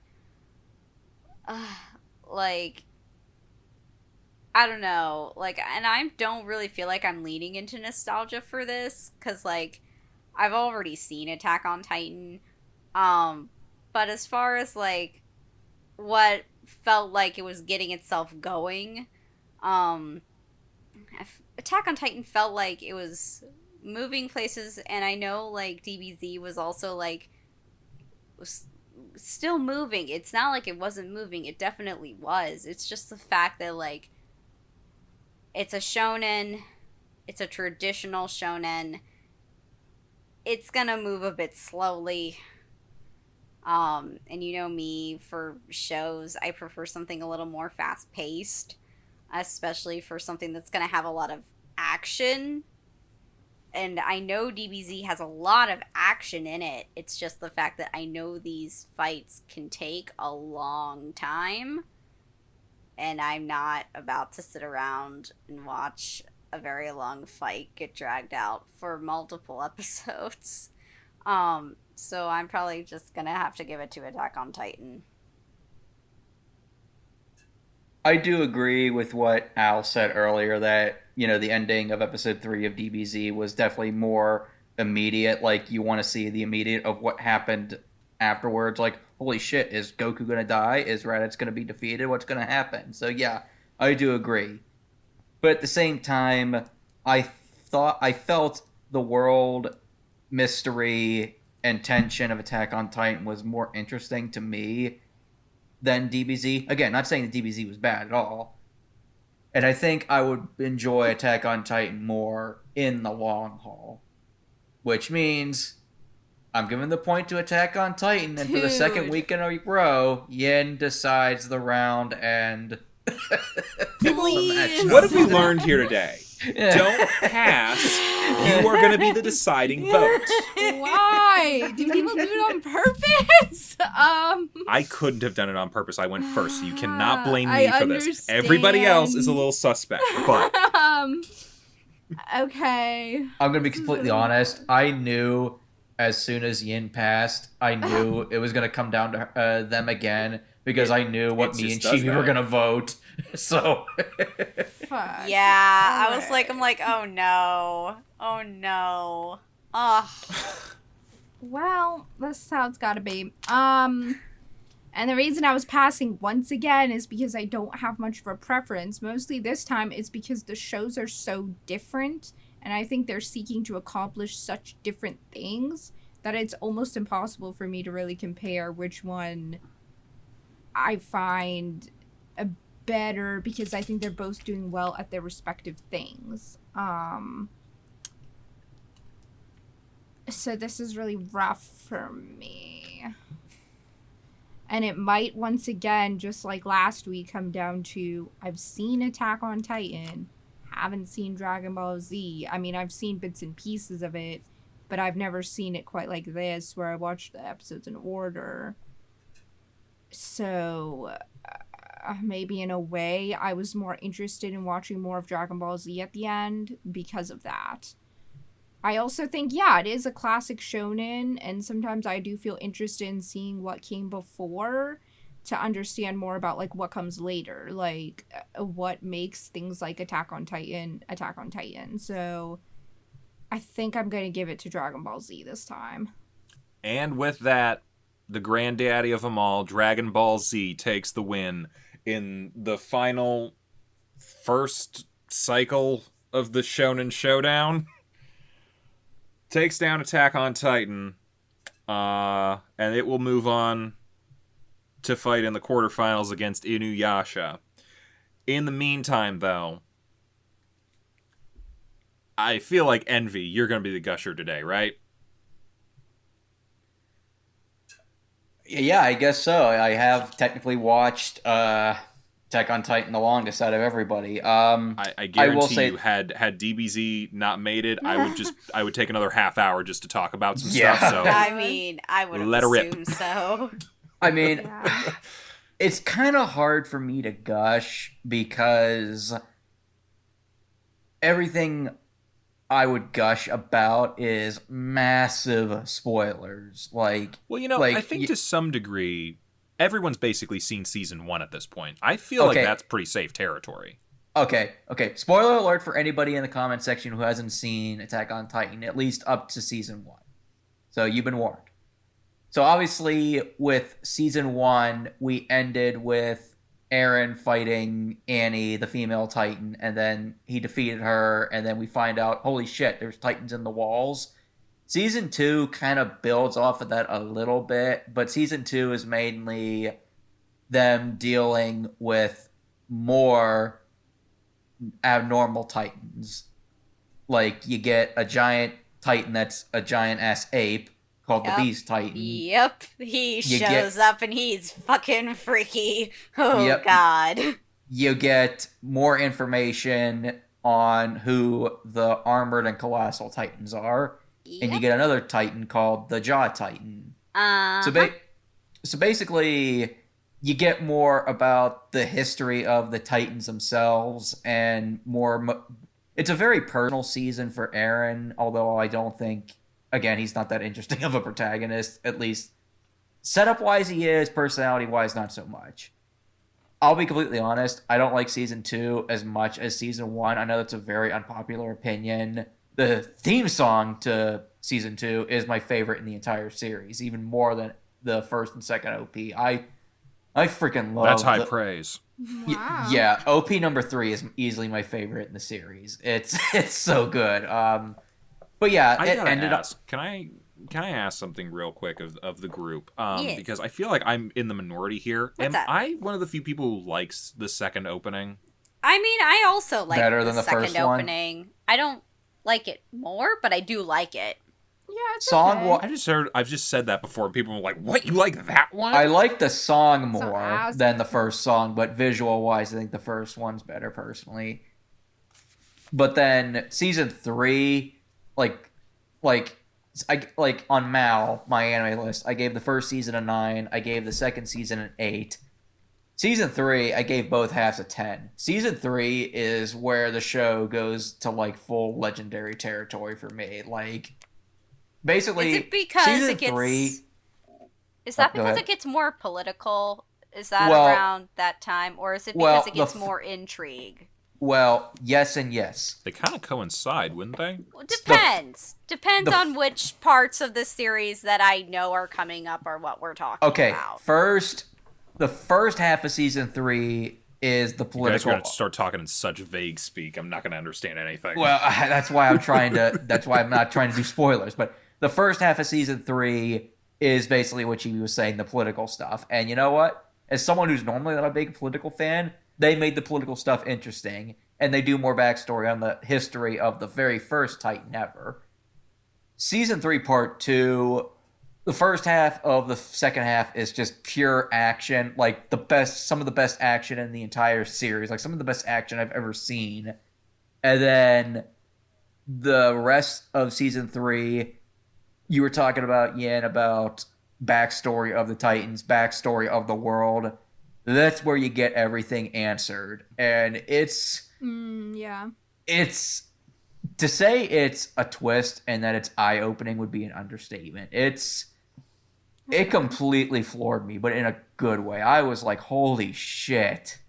And then season 4 is building off of that ending of season 3. So basically what I'm saying is, if you were a fan of season 1, but you want your answers answered, you would have to keep watching. But I think it is worth watching if you're interested. Now, what about reading? Because I like reading like manga more than watching anime. Oh, well, I mean, You're on the obviously. wrong podcast. Well, dude. no, I mean, I do know that some manga readers prefer the manga over the anime just because they like the art more. I will say that. Really? Yeah, they do. Well, here's Art's a little rough. well. It is. in season 4, the newest season, which is done by Mappa, they're actually more accurate to the manga, whereas Wit Studio was actually very different than. Again, Wit Studio's animation was very gorgeous, but it wasn't as accurate as what Mappa's doing with the final season. So that Yeah. would explain why any screenshots that I have seen have felt very off for the ones that I've seen for season 4, because they all look like the manga, and that was what was throwing me off. Yeah, now I understand why. Yeah, Okay. I mean, obviously, Wit was accurate with its storytelling, but not so much with its art. But again, not saying the art is bad; it's still gorgeous, but it's not accurate as comic book guy with The Simpsons would say. But as far as your art question, got better in the manga. but as far as your question, Gav, yeah, basically, it's the best way I could explain it is that the manga is kind of like, if you want, it's the same story. Maybe there's more details spread out, and maybe there's more details added that weren't cut from the anime. So, if you're more of a manga person, yeah, I would highly recommend the manga because it still tells the same story, obviously, and it's, in my opinion, it's really good, especially towards like the season 3 stuff they tell. Okay. I mean, that sounds like a pretty solid endorsement. I wasn't sure whether I was going to plan to watch the rest of the series because I've only seen season 1.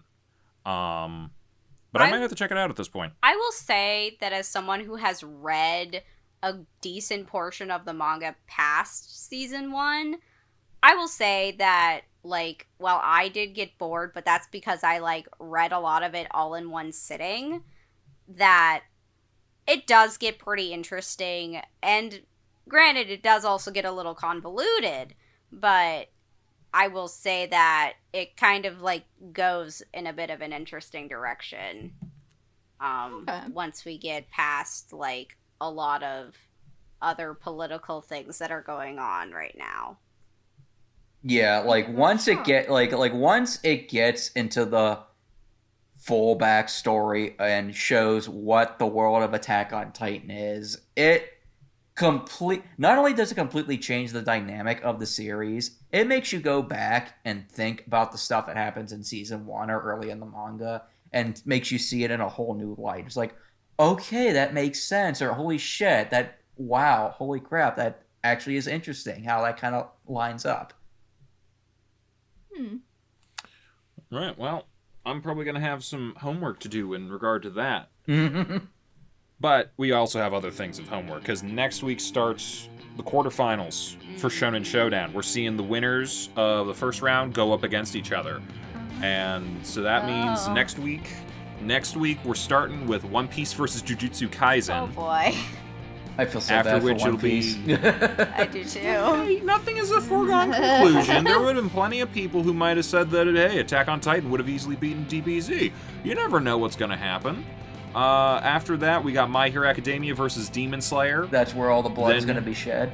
Oh god, so much blood. Then Naruto versus Seven Deadly Sins. And after that, Inuyasha goes up against today's winner, DBZ. Which actually makes sense because they were airing in America around nearly the same time. About a decade apart, but okay. Oh wait, I thought Inuyasha actually half a decade. Sorry. Yeah. Yeah. Close.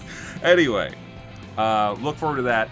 Come back next week because, like, for these episodes, we're not going to be comparing 1s, 2s, and 3s anymore. We're moving on in the story. It's going to be One Piece episode 4, 5, and 6, and Jujutsu Kaisen 4, 5, and 6. And we're going to see how they stack up against each other. So come join us for that. Join us for the rest of the Shonen Showdown. Hope you've been enjoying this so far. Bye-bye, everybody. Bye. Bye. Bye. Right. Hey, thanks for watching, and if you haven't already, be sure to subscribe and ring the bell icon for notifications. If you enjoyed this video, give us a like, and if you haven't already, check out some of our previous episodes, our daily gaming videos, or our parody series Madoka Magically Abridged. See you next time!